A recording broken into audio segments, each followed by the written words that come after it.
Good to see you. Just give me 1 second. I'm gonna get everything set up. Okay. Make sure. Yep.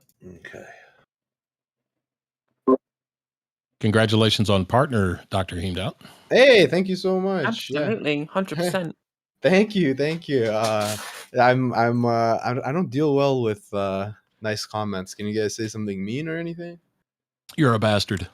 Yeah, I can't believe you got to partner before me. God. All right, that's better. Okay, let me just set that there. I don't really want to say anything bad about you, Heemed. It's just. I mean, I only did it because he asked. Well, look, I'm not into assisting them beating themselves down. That's a them problem, not a me problem. We already have enough left violence as it is. Well, I'm not left, so no, I'm saying you don't need to. We don't need you. We already have enough. Yeah. Let y'all do each other in.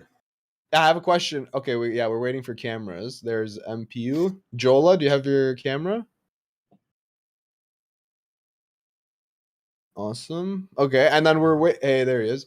And we are waiting for Nacho, who's experiencing some internet difficulties. He might join us. He might even not join us, so it might just be us. Are you guys okay with that? Yeah. I think that's fine. I'm used to being outnumbered anyway. All right, cool.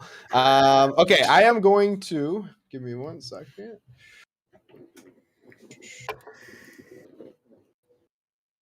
Okay, so on my panel, I like to run some, what do you call it? Sound effects. So I just did, if you guys want to do on your stream, if you want to pull up my, I'm sharing the screen. If you pull up my shared screen, you can test it out. You should be able to hear it now. Give me a thumbs up if you can. There's a round of applause. China is asshole. Yeah, I know I do that too. All right, awesome. Okay, and I will put the chat.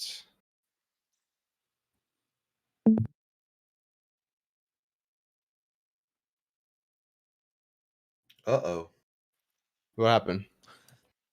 I don't know. It just got really quiet all of a sudden. No, sorry. Just give me 1 second, and then we're gonna get started. There's nothing wrong with quiet, man. It's okay. It's the calm before the storm. Yeah, exactly. Everyone knows that. Everybody knows what's coming. What's coming? I don't know. I guess good discussion. Yeah, good vibes. On Twitch? No. Believe it or not. We can be I'm still. not Come on Twitch. We Well, can if have there was a good anywhere, time. I'm not even if there was on that anywhere app. where it was going to happen, it was going to be here of all places. Exactly. I'm too tired to fight. How about that? Good. Me too. I actually was. You guys know I was supposed to do a 24-hour stream because I just got partnered yesterday. So I was like impromptu, really excited. I'm like, I'm gonna do it. Thank you. I was like, I'm gonna do a 24-hour stream, and then I got 12 hours, and then I'm like doing the calculation. I'm like, okay, the end of this 24 hours is gonna be my panel. And I'm gonna be like snoring while you guys are all talking politics. So I decided to end it early, take a nap, so I could be back with a little bit of energy. Is that just an update thing? Sounds like. Appreciate it. I did see that. I was like, you're like 24 you can send hours highlighted stream. messages I was like, now per month if you're. Hold on, when's this finishing? How are you gonna be alive? I thought I was still in my university undergraduate days when I had that kind of energy to stay up all night. Right? Like just while you're out. studying. Tell me if the audio's okay. For your undergrad, you're just like, if I'll take a 20-minute nap and then I'll keep on studying for the next. How are y'all doing? However long I'm gonna go out drinking. Yeah, exactly. All right, I'm glad we had similar experiences. Sly Spencer. Okay. Oh yeah. Let us Tommy. jump into Sub-Zero. How do we kill the video deal? Because I'm streaming this on mine as well. I mean, sure, there's other people. What do you mean? How do you kill that on the screen? There's new colors if you're. Oh, you mean if you look in the square, chat, the thing? that's on screen. You can't. can see that you have to, like, highlighted keep it up messages there. now. If you're a member, Wait. do you see that? So put your chat over Like it. your regular message. It says "What up, That's what I Jolah" did. right there. So now it's gonna highlight Whatever. blue if you're a member. All right. We'll roll with it. All right. It's translucent. All right. I messed with it a little bit to make it better. Got my own sound Thank you so much for effects. $5 too. You're crazy. Ladies and gentlemen, we are Insane. doing it. Welcome to Pardon the Interruption, the third episode. Crazy. I am super excited. We Very have much some appreciate amazing guests. We have some people that I know, some people that I don't know as well. And I am really excited. And it's going to be an amazing show. Welcome. Woo! All right. So I am going to go in order and introduce my guests. And then I'm going to read the rules. And then after that, we're going to jump into the topics and we will jump right into it. Okay. So let me get rid of this. Thank you, house band. Thank you. Thank you very much. Thank you. Thank you. All right. Thank you very much. That's our in-house band. All right. So my first. Wait, I'm hearing a little bit of echo. Who could that be from? Can you guys hear the echo? One of you is echoing. It's Yeah, I can MPU. hear it. MPU, can you maybe goodness. go on mute when Thank you. when you're Audio's not good? talking? We can test it out. Audio's good. Nice. Testing. I'll add more emojis then. Those people, I'm doing my start best. talking anyway. New camera angle. No, but for I have real, the Trump mask out. okay, I think. Yeah, I'm gonna put you on mute for 1 second. Testing. Okay, and then I'll unmute when it's your I have his turn head. to, I have their leader's head. I don't know why that would be happening. I think we're Pike. good now though.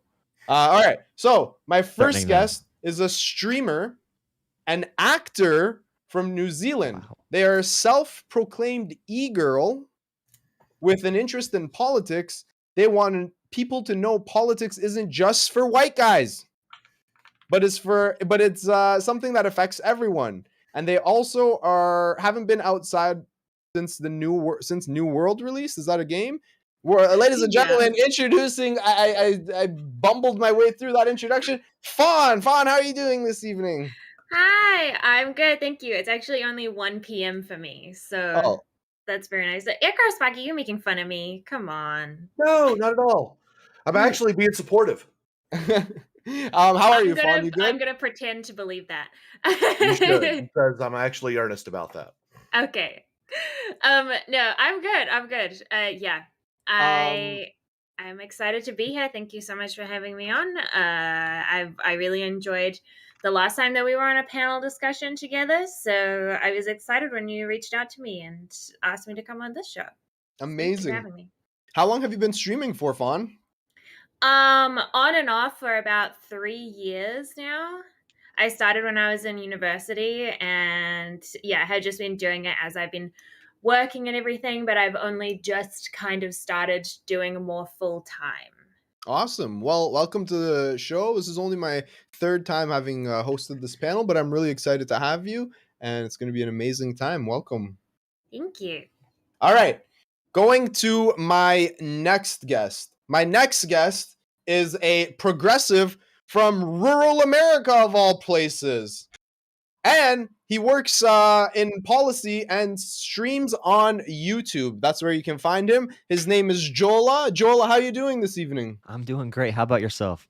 I'm doing good. Jolah and I think we did like a 2-on-2 panel once, if I recall, a while ago. I forget.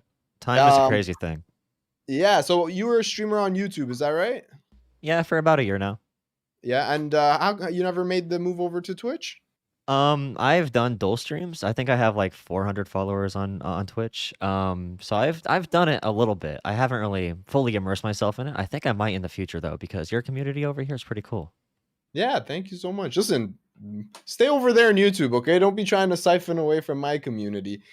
No, I'm just joking. I'm glad to have you. I'm super excited. I like your politics. You're a pragmatic dude with pragmatic Thank do. you. Right back at you. Welcome. All right, let's go over to the final progressive of the panel. Let me see. What did you write? No, okay.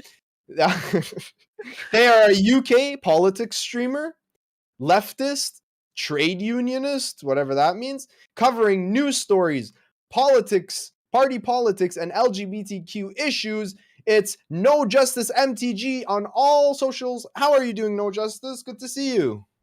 Yeah, I'm doing very well. I have the opposite problem from Faunus. It's 1 a.m. here, so it is quite late, but happy to be here as always. I believe this is the second time we've been on a panel. The last time we got into a heated discussion about the level to which MILF might be a slur, which is an interesting discussion. Me? Oh, was I on that panel? I don't remember. Yeah. I want to get into that at some point. I want to hear more about that. That sounds fun. It was some spicy discourse, I'll have you know.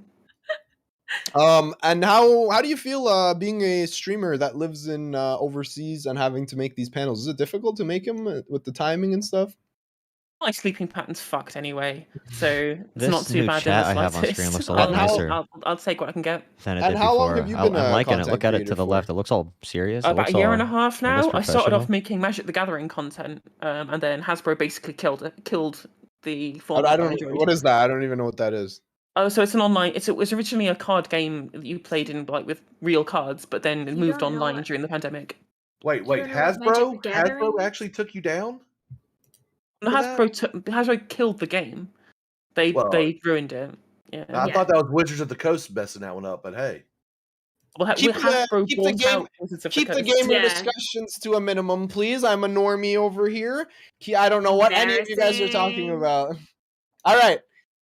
Let's go over. Welcome, No Justice. I like your takes on Twitter. You're good peoples. Thank you.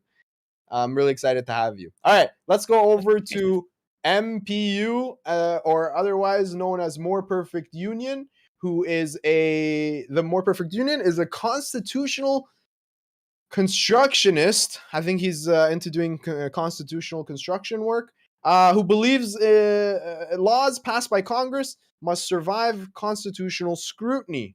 Anything you get 38 states to sign on to, MPU will sign on to that as well. MPU, how are you doing this evening? You're unmuted now. You just got... Oh, there you go. This is going to be exciting. I want to miss all the interactive banter. Yeah, honestly, we have a Constitution of the United States, and our laws should comport with that. And there's a lot of things that are done through interpretation, through Marbury versus Madison. The judicial review has sort of led to an explosive growth.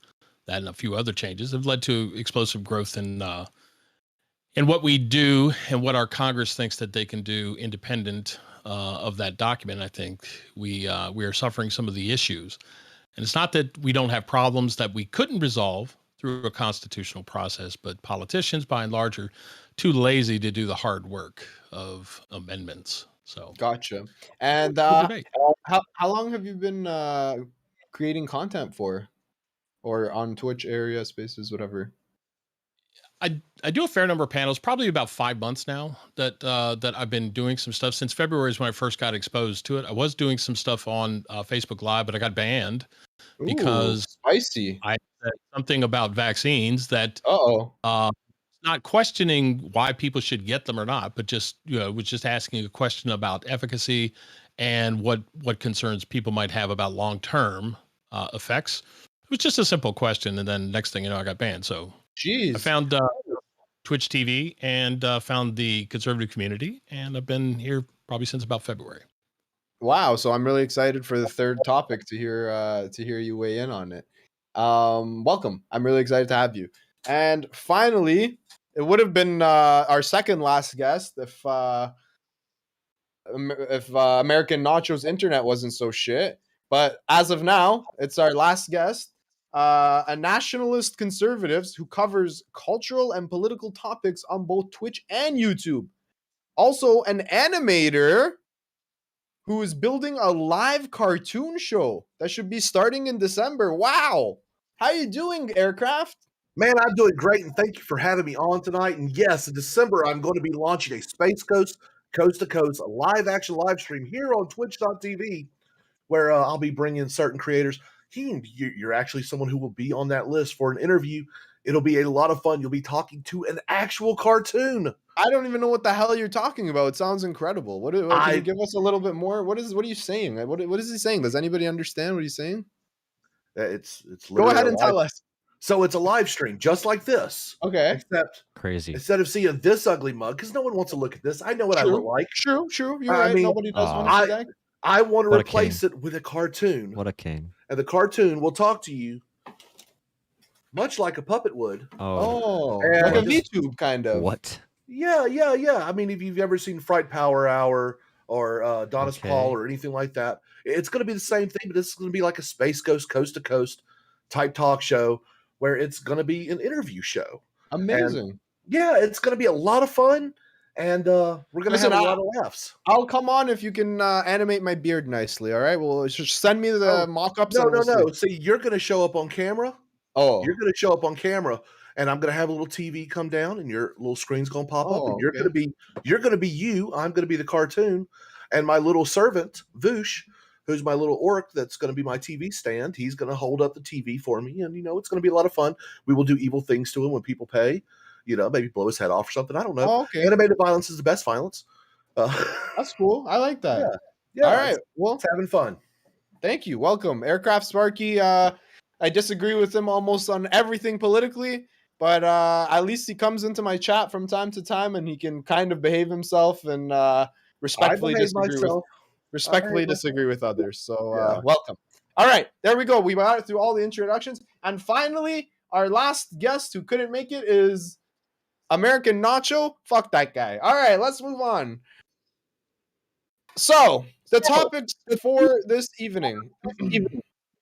All right, I got 3 topics. Oh, MPU, I'm gonna mute you because I'm getting a little bit of echo. Okay, I'll unmute you when the time comes. I don't know. It's just you, man. I don't know, man. Okay, so our first topic is Trump has been doing rallies again. Do you think that he's gearing up for another run? Do you think he's got a chance? If not Trump, what other Republican has the best chance to take back the White House? The second topic. New Jordan Peterson culture war just dropped. He's got an issue with McGill University's physics department, who, they listed their values on inclusion, and he seems to think that they're over the top. We'll pull up the tweet. We'll take a look. He literally just says, "This is physics now." So you know which way he's leaning. And finally, YouTube decided that they want to ban anti-vax content, and I'm wondering what you think about that. Those are it. 3 easy topics, pretty straightforward. And without further ado, let's jump into it. And I'm going to read you the rules. So please be respectful to one another. Even in disagreement, there is a right and wrong way to do it. If I sense that you're being disrespectful to other panelists, I will call you out on it. Respect the Twitch terms of service. Don't use any slurs or insults based on other people's immutable characteristics. If I try to interrupt you mid-sentence, please allow me to do so, because 99% of the time, I'm just going to clarify what it is you're saying so that everyone can understand. And try to act in good faith and be charitable. And for each topic, we'll start with a quick 2-minute intro and a quick outro as well at the end. And try not to be boring, okay? I've got a viewership to maintain. I have to pay the bills. And no pressure on you guys, okay? There we go. All right, so first topic. Do you think Trump is going to run again? He seems to be doing rallies. Is it for his ego? Or do you think that he's actually planning a run? And I will kick it off to, let's go to the conservatives first. Conservative Aircraft Sparky, what do you think? Why don't you lead us off with this topic? Go ahead, buddy. It's your chance to shine. All right, so do I actually think that he's going to run? Well, yes, of course he's going to run, although I kind of disagree with him needing to. Look, unlike Joe Biden, he is the great unifier. He will unify the left, and they will actually all gang up to vote against him. Why? Not because of any policies or anything like that, but more along the lines of the orange man is bad and gay. And really, it's just kind of antithetical. His policies worked well for America, but he gives mean tweets. So I don't want to see him run again. I would like to see him actually show up in the primary, do all of his bluster, all that other stuff, and then at the very last moment, just drop out and throw all of his support behind another candidate. And that candidate, I would actually like to see Governor Ron DeSantis, someone who does not tweet mean, but actually has the same type of policies like Donald Trump, and he's not scared to throw his middle finger up at the establishment. We need someone who will not bow to the whims of the political class. It's time to actually listen to the people, do what is good for America. America first, and then everyone else afterwards. And yeah. All right. Interesting opening. Okay, I'm gonna kick it over to MPU. MPU, why don't you lead us off? What do you think about this topic? I mean, I think I have to agree a fair amount with what Sparky is saying. Trump's policies were arguably very good, and if you look at the outcomes and everything else, lowest unemployment historically for virtually every demographic that the left cares about. He had a bombastic sense of style, and maybe that's something that comes from being, a lifelong New Yorker. And a lot of people didn't like it. A lot of people also from the political spectrum didn't really care too much for being told that, the way that you have been doing this stuff for 60, 70 years is counterproductive to actually, protecting the interest of the United States. And whether it be from what we were doing with NATO allies not paying their fair share, right? We all talk about like the rich paying their fair share for taxes, but unfortunately our allies weren't paying their fair share. And he got $400 billion in. So arguably his policies were very good. People will say that he was racist, that he was this, he was that, but there's no evidence for that. They said he was guilty of colluding with the Russians. He's not guilty of that either. The problems with Trump are that he is too radical in terms of, giving the middle finger to the establishment than they could take, right? He didn't come to him on bended knee. He didn't preserve the status quo. So I think his problem, if he chooses to try to run again, and I think he might, his problem is going to be how does he temper that message to a point that he doesn't alienate that 10 to 50% of the conservative electorate who decided to vote for Joe Biden just because Joe Biden wasn't Donald Trump. I think it's more important. It's going to be somebody like Governor DeSantis, possibly Kristi Noem coming in. And it really depends on, nobody's going to do anything if Trump is going to, if he thinks he's going to get in. So he could hold the conservative movement hostage. I hope he doesn't. I hope he chooses to be like the kingmaker and work and promote the ideas of, as Sparky said, the America First movement, which doesn't mean the world is last. It just means that when we act, we're going to act in our interest, just like we expect every country to do for themselves. And then from that basis, that we'd have a mutual understanding about how we can progress forward. Can I ask you guys, sorry, just to clarify, so it's a yes or no. Do you personally want Trump to run again, MPU? No, not really. Okay. And Sparky, do you personally want Trump to run again? I want him to run in the primaries, and I want him to bow out and be a kingmaker, as MPU was actually stating. Gotcha. Thank you. All right. Are you guys ready? Lefties, progressives. I know you guys are hype right now. Let them have it. All right, I'm going to go over first to Fawn. Fawn, what do you think? Run again? Should he do it or should he not? What do you think? Go ahead. I'm from New Zealand. No, I'm kidding. Obviously, whoever is in power in America does affect the rest of the world. I agree. Pretty decently. Yeah. I'm not going to sit here and pretend that that's not a thing that happens. I mean, I think that he's probably going to run again. I don't see why he wouldn't. Like, he did have a large amount of support. Obviously, every bit of press is good press at some point. So the old adage. Yeah. So I see it as not unreasonable to assume that he would run against. Sorry, I need water. It's okay. But yeah, do I want him to run? I don't really care because I can't vote in the country anyway. Sure, yeah. But I guess my question is, do you think he can beat Biden? I don't think there's a huge chance of that. I think if there was, I think we'd have to see how the next couple of years play out. Fair enough. Do you know what I mean? Like, yeah.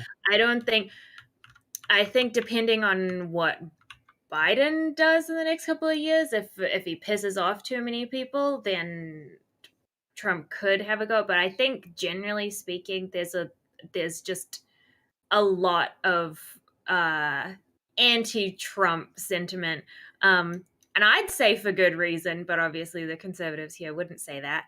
But I actually would agree with the conservatives that probably the best play is for him to, like, just objectively speaking, that probably is the best play for him to back someone else and throw her full support and in favor of someone else. Gotcha. You know, I wanted to ask you, as an international streamer who talks about politics, maybe we can just and no justice as well. Don't you guys hate it when people come into your chat and they're like, "You're not American. Why do you care about American politics?" What is your take on that? Well, I don't care about American Really? politics. You don't do American politics? Good No, shit. so genuinely I stream just chatting, like normally just having conversations, but if politics comes up, I like to obviously get into that kind of stuff. But yeah, when people start coming in and like talking about the Constitution and shit, I'm always like, okay, like No, not the Constitution. I mean, like, I feel like Trump, like, why are you like here? Trump, yeah, or like Trump, right? Like you said, it impacts the rest of the world as well, I think. It does, but also it's like I'm not gonna be too concerned with like freaking out over like voting, Yeah, of because course. that's just not something that's applicable to me. I like kind of keep one eye on things and how things are going in political situation in America, and then the rest of the time I'm concentrating on things that are more relevant to like my country. And then one more question I want to ask you. Do you guys have like Trump fanatics? Do you see like people in New Zealand that are like Trump fans? Because here in Canada, we have people who have Trump flags and stuff. I'm like, what the fuck? Like, I think we actually did once. I remember I was like walking. I think I was like walking around where I was working, just like getting some fresh air, and this like crazy, like almost looks like a cartoon, like K-Kona truck started like zooming past, like 4 American flags on this giant truck, like beeping, like all of these like Trump bumper stickers all over it. And I'm like, bro, you're in New Zealand. Am I in? Yeah, I'm like, sorry, where did that come from? I know that we have. Once I saw at the mall, I was like in the parking lot, and there was someone had a bumper sticker that was like MAGA, except they changed it like said like MAGA, and then underneath it was like "Make Ardern go away." Ooh. And Jacinda Ardern's our prime minister. Interesting. But yeah, see, yeah, it affects the whole world. It absolutely does. It absolutely does. Yeah, even reaches us down in the bottom corner of the world. True.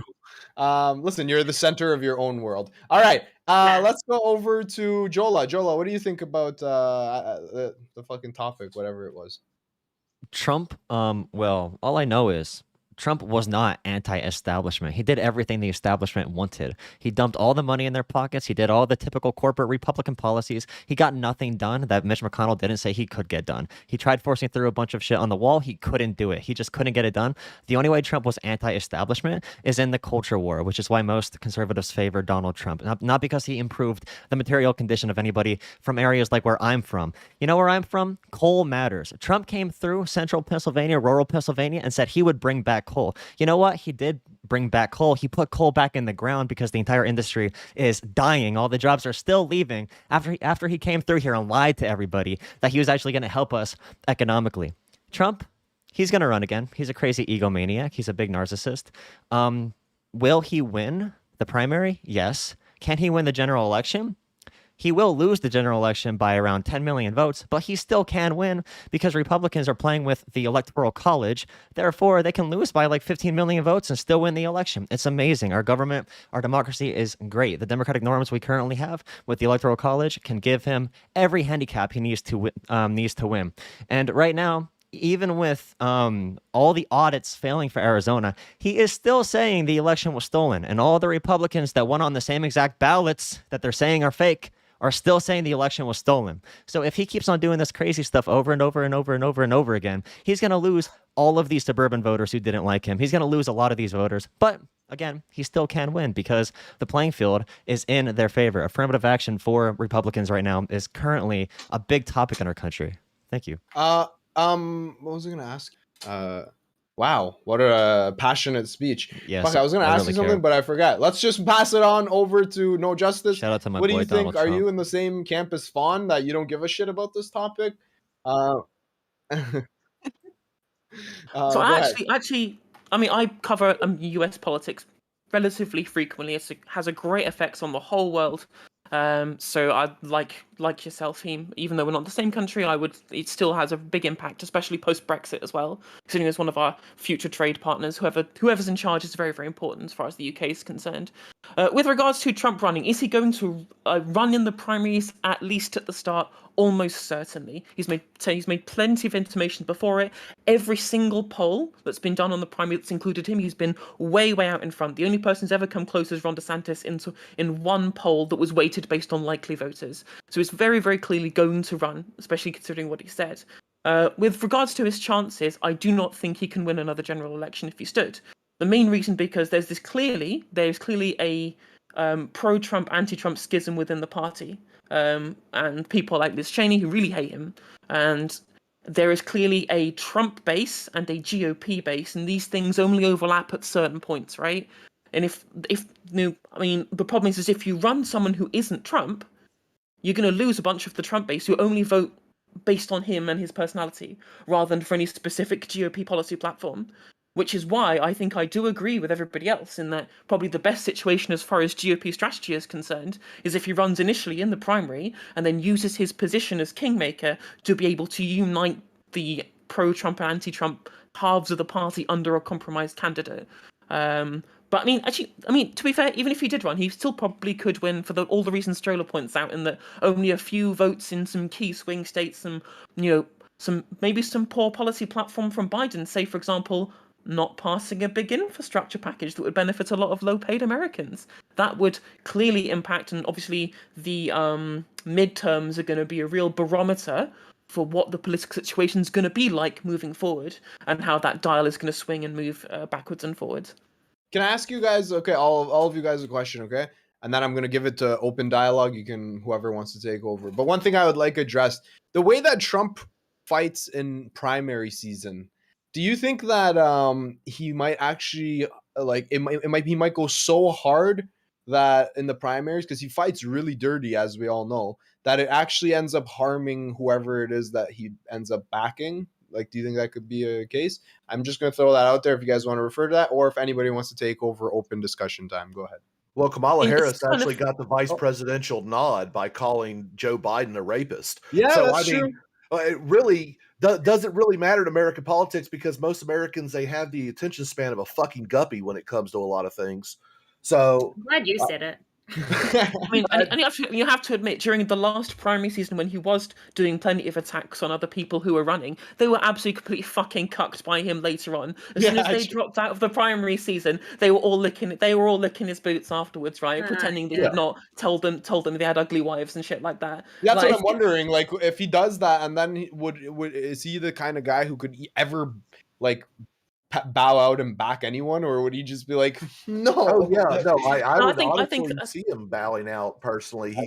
He's not dumb. I mean, in spite of the opinions of others, the guy isn't an idiot. But he is a little of a narcissist. So if he can overcome that narcissism in order to actually do what he would deem to be good for the country and everything. I agree. I think it'll depend on that. Sorry, I'm just agreeing with you. I think it'll depend on which one weighs up, the common sense or the ego. Yeah. I mean, look, anybody doesn't think that politicians who try to seek that level of office aren't narcissistic is delusional. Okay,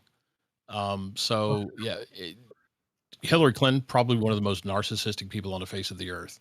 and Jola's, just so you're aware, coal country, Hillary Clinton said that she was going to take them down, right? They were going to get coding jobs. They were going to do all kinds of stuff. So if you want to blame, I don't like Hillary. I hate her too. I blame her Yeah, even I was more gonna than say, Donald Trump. She's most even worse of because she Lindsay- ruins Democrats' chance to actually connect to that area of the country.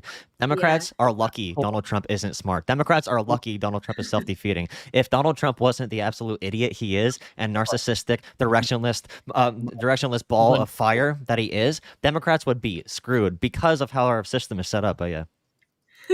Okay, your method of engaging in conversation is going to be to try to stomp over top of and use the Evelyn Wood speed reading type technique. Okay, I get it, but if this I'm is a going to be SoundCloud rapper. I'm sorry. It's a demon mama strategy, is all it is. If we're Wait, guys, what's going on? Yeah. Well, sorry, I stepped away for a second. Okay, I feel like said I MPU talk too fast. Wait, I'm just upset now. This is talking. you're being disrespectful, one at a you're not time. letting- Yeah. MPU, finish what you were saying. Go ahead, and then Jolah can respond. So the two issues with what Jolah was saying was that Trump was, killing all the jobs in coal country was actually a promise by the Clinton administration and Hillary Clinton as a candidate. Secondarily, you don't understand anything about the Constitution if you think that the Electoral College is a problem. If you don't like it, you can change it. Get those 38 states and you can modify it.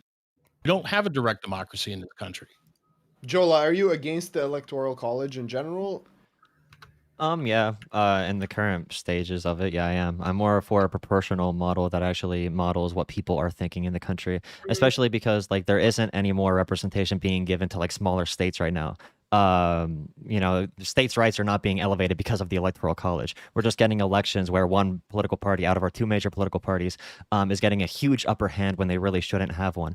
So we have a tyranny of the minority in America right now, which is a flip of what we should be having in a democratic system. And by the way, I'm not for direct democracy. I'm not a socialist. I'm not any of that. I'm for a representative democracy. But in order to have a good representative democracy, the people who are voting need to be somewhat represented in who is in government. So right now in the Senate, for example, the 50 Republicans represent 40 million less Americans than the 50 Democrats do.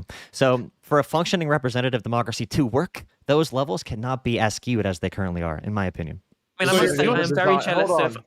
The Senate is not designed to actually represent the people. It's designed to represent the state's interest. So it doesn't matter how many people they are there to represent the state. How is the state's interest and the people's interest not the same? Not like good question. States were sovereign under the original Constitution. That's why. I guess so that the founders said that the needs of the people would be addressed by the representatives in the House, that the needs of the states, meaning things that they cared about, border sovereignty, trade, tariffs, those things would be addressed and they would be protected. Each state would be equal in the eyes of the federal government. Okay, that's why you have it. Now, the 17th Amendment kind of threw that all on its ass when they said we're going to make senators be direct electorate. So they're wrong. direct elected They're from the people right as They're opposed to my wheelhouse, elected and they do not by their even know. state senate, They're which walking is still into representative it. government. They don't even know. I guess but you saw that happen. Then you start seeing the federal government become increasingly intrusive in terms of what it does in the lives of people, and more intrusive in terms of what it dictates that the states themselves can do, both of which are not really constitutional except for just bad Supreme Court ruling.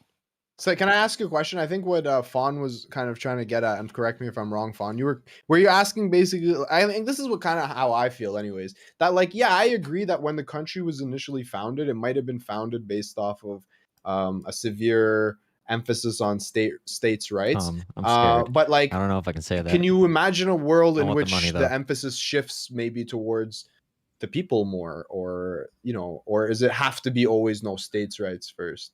Well, it's not about states' rights first. Look, there's two different groups that are being represented through Congress. On the House of Representatives, that is the representation of the people. The Senate is supposed to be the state. So they're two different groups that are supposed to have somewhat equal representation. And the reason why you don't want to lose state representation is the fact that the states are supposed to be somewhat sovereign from the federal government. And in order to have their rights, the states' rights actually looked at, 10th Amendment, by the way, if you haven't read the Constitution, anything not covered, not enumerated in the articles of the Constitution is actually under control of the state. The Senate is supposed to actually protect the state's rights. And that's really what that all boils down to. Gotcha. The issue I have, right, is that, sure, I get the idea that there's supposed to be some level of autonomy amongst what states can do, and that's why you have intrastate laws and these kind of things, and that's why you have state senates, etc. But why are we having this, what is supposed to be a body of people there to represent the interests of things to do with the states? They're blocking... essentially blocking an infrastructure bill which is general. It's not specified to any kind of specific state. It's just a general infrastructure package. How they can sit there and block something that is a part of the governing manifesto, essentially of the majority of the electorate who support, at least tacitly support this package, right? At least those who interact with the democratic system. Why these individual states get to have such a massive leeway in blocking such simple legislation from going through. It seems completely nonsensical to me. I must say I'm very jealous of Fawn living in New Zealand where you actually have proportional representation. MMP is great. I'm such a big fan of MMP. Literally what I was going to say. I'm like, I didn't... MP next. I didn't feel confident enough to say it as like the first thing that came out of my mouth, but I'm like, it is... like honestly, the American democracy, like it's embarrassing. I find it is embarrassing. It's really embarrassing that America even calls itself a democracy, in my opinion. No, we're not a democracy in any shape, form of we are a republic, and that's where a lot of people get twisted. We are not. I'm glad that you say it. We've never been a democracy. We've always been a republic. Yeah, okay. I'm glad you said. A lot of people like to try and say that America's a democracy, and I'm like, it's really fucking not. No, and the problem with democracy is the neoliberal themed amusement park. The mob. You have. All right, let's go to MPU. No let's justice. Go to MPU. Sorry, guys. Let's go to, yeah, go ahead. In response to No Justice's comment, the infrastructure bill isn't the thing that's being held. That was approved by the Senate in a bipartisan way. Okay, the thing that's being held up is the $3.5 trillion worth of garbage. And even Democratic senators are holding that up because 3.5 trillion is too much. And it's redistributive economics, which I get that all of you guys on the left, you people on the left, you dear people, I mean, you people that are on the other side of this political argument, okay, that you guys believe that redistributive economics is the way to go. I get it, okay? And in this country, if you can get an amendment passed, or you can get 38 states to agree that that's the kind of world we want to live in, then we'll live that world in this country. You don't have to like it, especially if those of you who don't live here. That's okay, and your opinion is okay, and it's a good thing for discussion. But when you're going to talk about what people are doing and what they're not doing, at least try to use the right stuff. Okay, I want to go to Jolah. $3 trillion bill. Sorry, I'll go to No Justice. You can respond, and then Jolah, he had his hand up. I want to hear what he has to say after. Well, I mean, even the $3 trillion of garbage, quote unquote, was still in the presidential manifesto, which was voted on by the electorate, right? Just because the bipartisan bill was passed through the Senate and was also, always deliberated on at committee stage, I believe. I'm not particularly 100% au fait with how that system works. But there was still a very large infrastructure package as part of the original manifesto that was proposed by the Democratic Party going into the election. Why this has to go through so much rigmarole? Untrue. I'm sorry. That's factually untrue. Which part is untrue? They did not have all this stuff spelled out during the election. In fact, when questioned about it, Joe Biden went actually quiet and called a lid. So none of this was actually announced during the election time. Are you talking about the infrastructure plan? Yeah. So you're saying, wait, sorry, just to clear, you're saying that Joe Biden never said that he was going to do an infrastructure? No. He said he was going to do an infrastructure plan. When pressed to what was in it, he never actually said anything. Okay. All right. So we're going to have to fact check that. Partially true. Yes, he did say there was going to be an infrastructure bill. What was in it? No. Okay. Let's go to Jolah. I want to hear what you have to say. You had your hand up. When it comes to representing states that are more conservative in our country and rural areas, one of the largest areas where one of the largest ways rural areas get capital into them is actually through transfer payments, through programs like Medicaid, through the government funding rural hospitals, through the government funding school teachers, through a lot of government investment. Because private industry says rural America should die. Private industry, Amazon wants everybody living in a city. They don't want people living in rural America. If we can let our country just turn into a big corporate environment where there are no more rural areas, if that's where you want to go, then sure, support this lack of government spending politics that you keep on pushing. You don't want to spend any money on these human infrastructure programs. The reality is, if you want to help rural America, which is what I advocate for, you're going to need smart government investment. And no, I don't like Hillary. No, I don't like a lot of these corporate Democrats. No, I don't like cinema. I don't like these politicians. But this is what it takes to actually help people from where I'm from. And it annoys me because a lot of the politicians... Oh, what happened?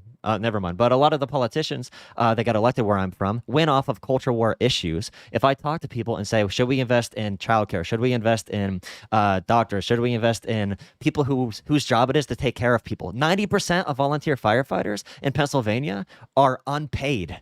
That is insane. Their job is to run into burning buildings. They are unpaid. That's how you get money into these areas. You have to spend it from the government in a smart way.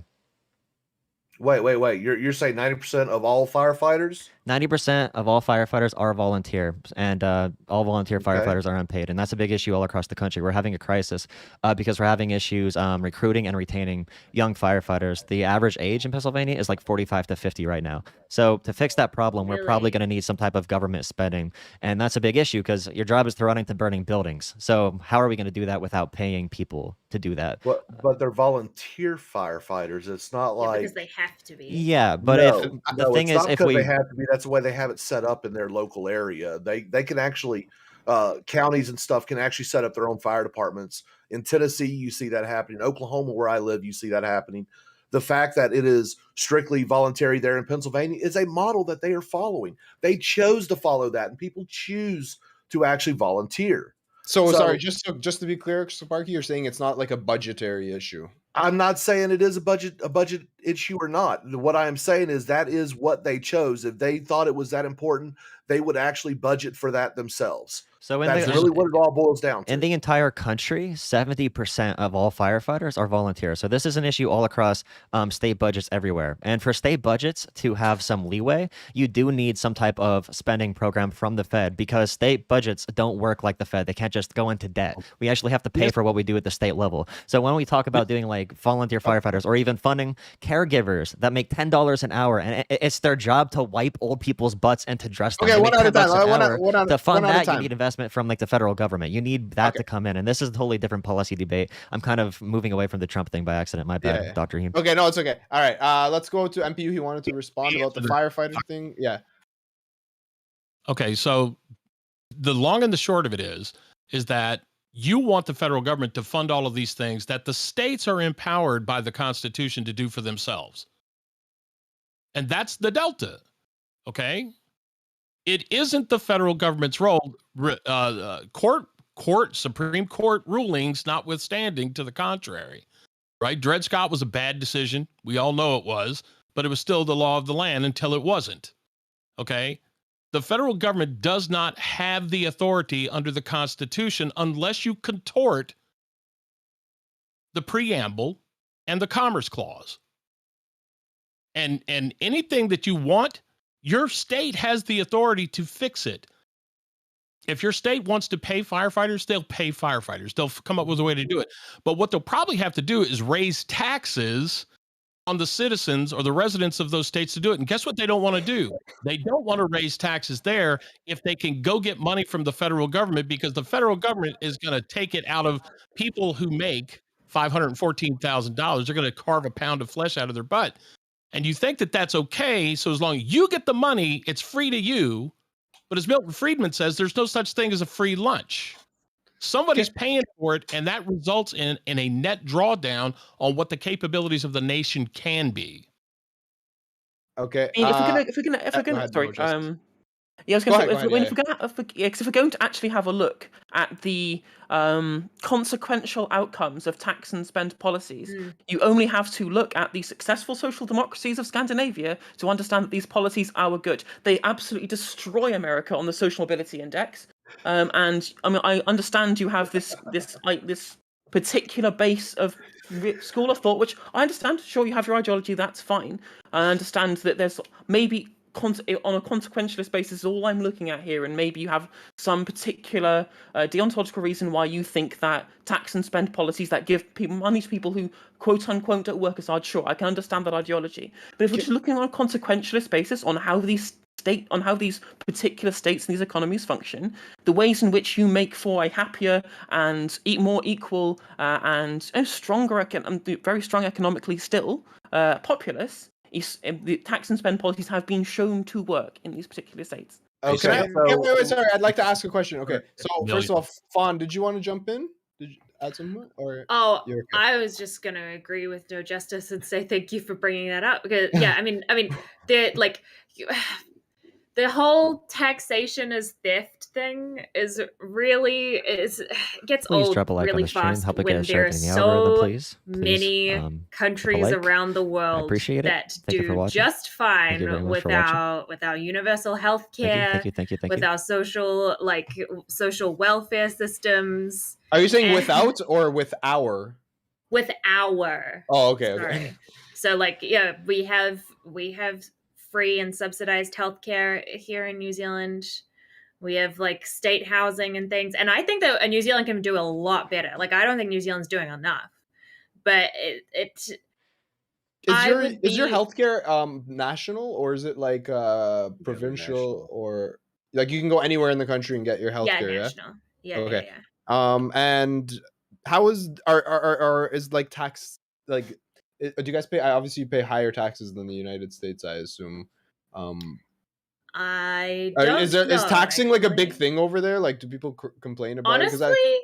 Honestly, I don't think our taxes definitely aren't anywhere near where they are in the Scandinavian countries. Oh, okay. It depends which Scandinavian countries you look at. The issue with the Scandinavian countries is their large budgets come from SOEs, like state-owned enterprises and sovereign wealth funds, just as much as they come from taxation, right? So obviously, it does help, for example, if you're Norway and your land is particularly close to a lot of oil deposits and your state owns all of that, because that's collective part of the land as with regards to your state, and you believe that it should be nationalized for the good of the population who live on that land, right? Gotcha. But you're describing a completely homogenous society up there in the Scandinavian areas, and please give me any empirical reason as to why that makes a difference. Scandinavia is so white, and also so small. For Christ's sakes, we have states.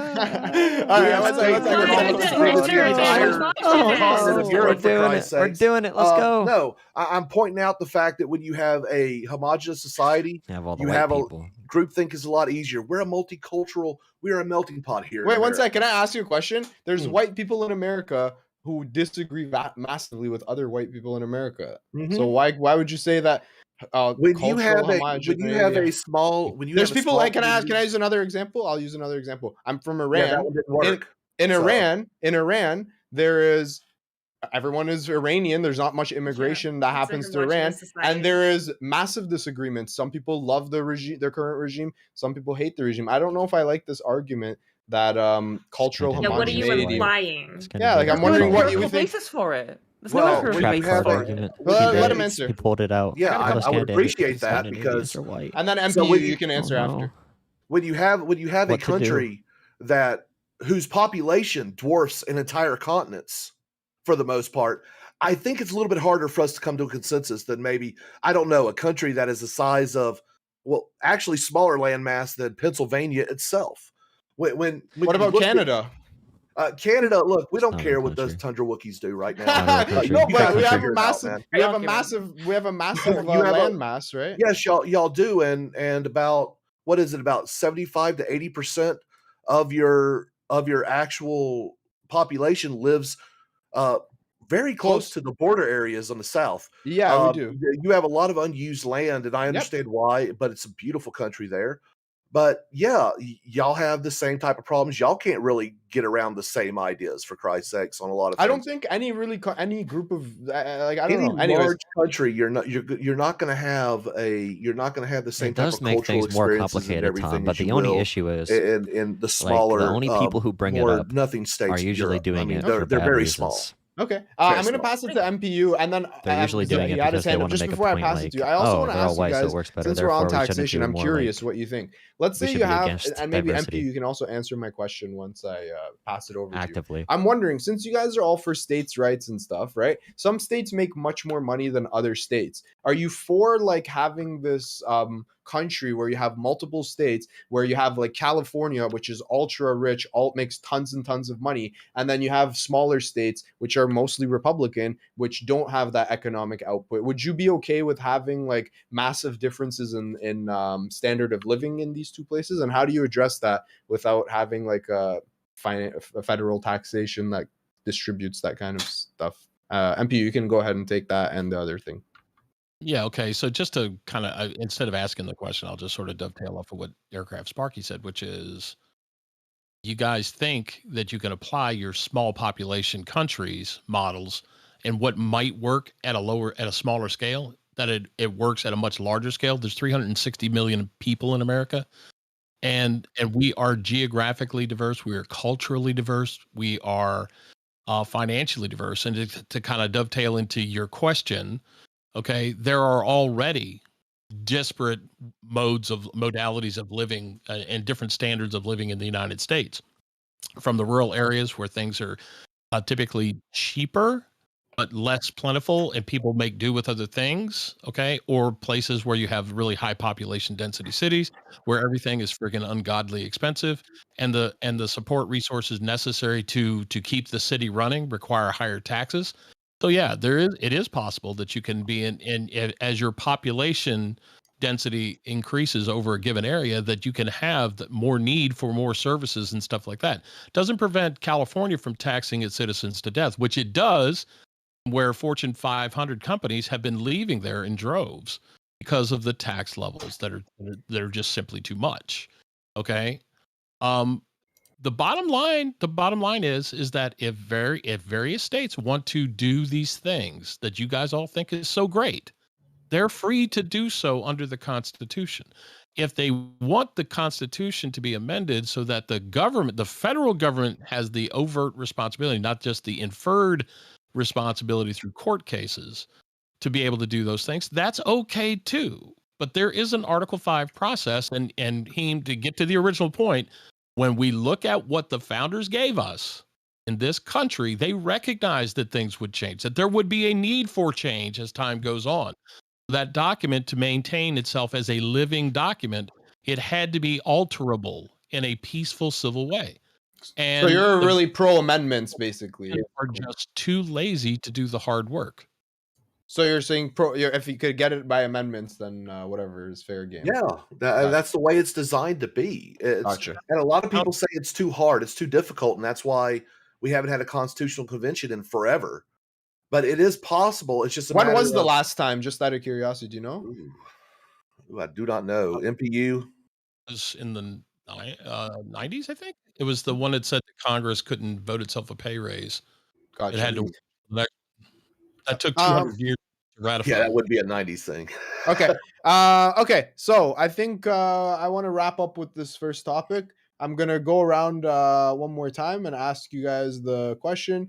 You can let me know, and then after you guys all finish your outros, I'm gonna ask you quick one word answer question. Okay, at the end. So be ready for that. So the question was, Trump has been doing rallies again. Oh, I didn't even get to tell you guys my opinion. Okay, my opinion is that fucking Trump, he shouldn't run for office. Instead, why doesn't he start his own media company? Imagine Trump Media starts a news company. He would instantly be more successful than Fox News, Newsmax, all these other news networks. He'd have no accountability. He could do whatever the fuck he wanted, and he'd get all of his ego fixed. I don't know why he would go through the trouble of going through the political process again when he could just start a media company. But anyways, I'm the host. You guys are the panelists. But all right, so he's doing rallies again. And do you think he's gearing up for another run? Does he have a chance? And if not Trump, who else? So yeah, you guys can go ahead, give your closing arguments. I know we kind of drifted off the main topic, but it was a nice, lively first topic. I'm really excited for the next two. I'm gonna start off with, I am a teacher. Yeah, I teach. Anytime I see somebody on their phone, I like to pick on them. Jolah, why don't you go ahead and give us your closing argument on this first topic? Yeah, sorry, I was texting Trump to tell him to stop being so dummy. Such a dummy. All right. Yeah. Did he leave you on red? Yeah, he does that a lot. His phone probably got disconnected again, but it's okay. I think overall, I'm concerned less about the process. I'm concerned more about helping people. If we need to help people in a certain area of our country with that policy debate, if there's a rural area that is struggling, but they can't afford themselves to pay the taxes for a fire department, I think it's okay to ask the Fed to foot the bill for that, because we are one country and we should be helping our people in our country. As far as Donald Trump goes, I agree with DrHeemedOut. I think a person that is able to think rationally would take this opportunity to make a media empire, dominate Fox News, dominate OAN, use all the tools you have, Facebook, Twitter. You can be the biggest media company in the world in like a couple weeks if Donald Trump wanted to be. The name as well. Yeah, exactly. So he definitely should do that, but I think he wants next. After you lose a game of one-on-one basketball, you got next. You want to run it back. You can't walk away. After sleepy Joe Biden beats you, you got to go for round 2. I think that's the mentality he has. He wants power. He doesn't care about the spotlight. He wants to win in his way. And so far, his way has been being a political wrecking ball. So I think that's what he is going to continue to do. All right. Thank you. Let's go to Fawn. Fawn, what do you think? Wrap up this topic. I'm excited to hear your thoughts on the other two topics. Just wrapping up. I wanted to say that I don't believe that like you can implement the exact same policies that we have in New Zealand in America and have it work just fine. Obviously, it's a much bigger country. I don't genuinely think that. However, there are bigger countries that do have better medical care that I'm just saying America hasn't even tried.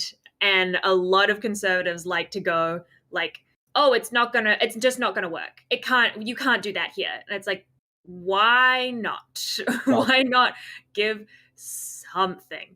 Yeah, I'm not saying like, yeah, fuck it. No, you guys can do exactly like we do in our little island. But yeah, as for Trump, I don't know, man. I'm just gonna say I don't care that much about American politics, and I'm sick of hearing about him. So, but me too. He is, but the thing is, he's doing rallies again. Like we can't ignore him. I think he's. I'm gonna do my best to try ignore him. Right. If you can find a way to exist in a bubble that doesn't include that motherfucker, let me know and send me an invite. All right. All right. Thank you. Let's go over to the final progressive on the panel. Coming from UK land, punching above their weight. All right, what do you think, No Justice? Go ahead, wrap this up for us. Yeah, again, I think Jolah summed up nicely in that I think his ego is far too big, and I think he just doesn't quite understand the sunk cost fallacy at this point. In for a penny, in for a pound, as they say. But I still think that the writers on this panel are correct, and that the best strategy for the GOP moving forward is for him to back somebody who as a compromise candidate between the two factions, the Republican Party. I also like to say that there is, China has over 1 billion people, and they have state-funded healthcare, so it's possible. Awesome. All right, let us go over to conservatives. All right, guys, it's your chance. Plug your mans. Go ahead. Let's go to MPU first, and then we'll go to Sparky. Go ahead, MPU. Yeah, we were actually pretty clear, right? Trump is a power player within the conservative sphere. He is going to try and leverage that. I agree. He's kind of an egomaniac. I get it. But to be honest, there's a lot of people out there who benefited, despite objections to the contrary. There's a lot of people in this country who benefited mightily from his policies, not his tweets. A lot of people didn't benefit from his tweets. I did. Okay. I got a lot of viewers off of his tweets. Well, that's fair. Yeah, but not not financially. Well, maybe you did financially. Yeah, You're of a part, course. for God's sakes. But anyway, but the idea behind it, right, is that he picked up a mantle of populism. People call it, try to say he's a racist or white national. It is nationalistic. There's nothing inherently wrong with being nationalistic, for the sake of one's nation. And he did echo the feelings and sentiments of a lot of people. And there's 71 million plus people in this country who voted for him, who are now forced with watching the debacle that is the Biden administration, and watching the Democrats in their zeal to try to jam down the throats of the American people more social programs upon a razor thin majority, which is the exact same thing that they did with Obamacare in the prior Democratic administration. People saw that, people railed against that, and when they saw Hillary Clinton coming, they did the same. They took the opposite view. I think the Democrats are running themselves into a corner where Trump either comes back on his own, which I think is less likely, or he coalesces that because he's really good at focusing people's ire at the current administration. And I think there's going to be a deleterious effect on the Democratic Party. And I think they don't see it coming, but it's coming. Gotcha. All right. So lastly we have Aircraft Sparky. Go ahead. Why don't you tell us your last piece? And then remember, I have a one-word answer that I'm gonna ask you guys a question after. So yes, I do actually believe Trump is going to run. I don't think he should. I think he should do his whole primary bid, drop out at the very end, throw all of his support behind another person who is actually more electable, because Trump is the great uniter. He unites the left against him because he has mean tweets, and well, I guess people can't stand real criticism. When it comes down to things like national health care, I live under national health care. I receive national health care. If you really want to join the military, the VA is not all it's cracked up to be. And it's still probably heads and tails over NHS and everything else. Yeah, it's garbage. And the states have things like Medicaid, things that you guys outside of the state, y'all wouldn't know about. And that's okay. Look, but that's not what we're talking about. We're talking about Trump. Should he run? Sure. I don't care. I think he would actually win the primary, and he would probably end up losing unless Biden was running, because I think Biden is his own worst enemy. I'm pretty sure he's going to get 25th out, and our first female president will be completely unelected and completely disliked by everyone from the left and the right. I mean, look, the only reason why she's there is because she's checking off a freaking box. It has nothing to do with Biden. Thank you so much, Aircraft Sparky. Wow. All right. Okay. I'm going to ask you guys a one-word question, okay? It's Wednesday, November 6th, 2024. Who has just been elected president? I'm going to go around the room, one-word answer. All right? This is your chance. Maybe in 3 years' time, you'll pull this clip back. You'll be like, holy shit, I got it right. All right. Go ahead. I'm going to go with Jolah. Why do you have to choose me first? I have no idea. What, like, come on. Okay, fine. I'm just going to say it's going to be Jill Stein. Jill Stein, yep. All right. Jill Stein, all right. No Justice? Bernie. Okay. LaFawn? A dog. Okay, it's very probable. Aircraft? DeSantis. Okay. And MPU? Republican. Someone named Republican. I've never heard that person. Tim Scott. I changed mine to Tim Scott. Tim Scott? Yep. All right, Legacy cool. of Herman Cain. All right, there you go. That's our first topic. All right, thank you guys. That was awesome. Let's go on to the second topic. Are you guys ready? All right. Did you read the link I sent you for the second topic? Did you guys take a look at it? I hope you did. I hope you do. You peeped at it for a little bit. It wasn't too long. I was scrolling on Twitter the other day when I came across, let me pull it up for everyone to see as well. I was scrolling on Twitter. There I was doing as I often do. And I saw a Jordan Peterson tweet, new Jordan Peterson tweet. It said, quote, physics today at Canada's greatest university. Okay, there it is. Physics today at Canada's greatest university.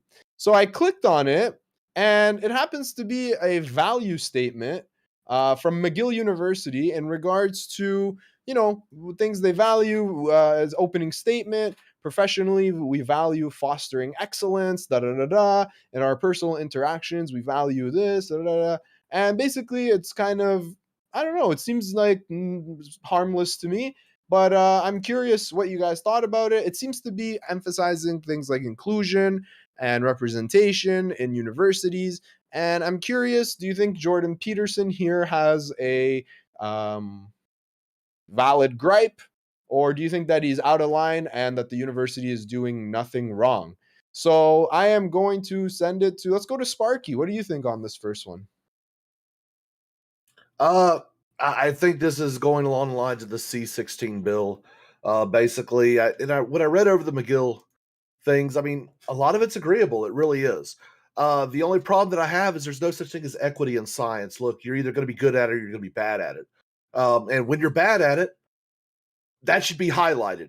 I don't care what group you're from. I don't care what you identify as or anything else.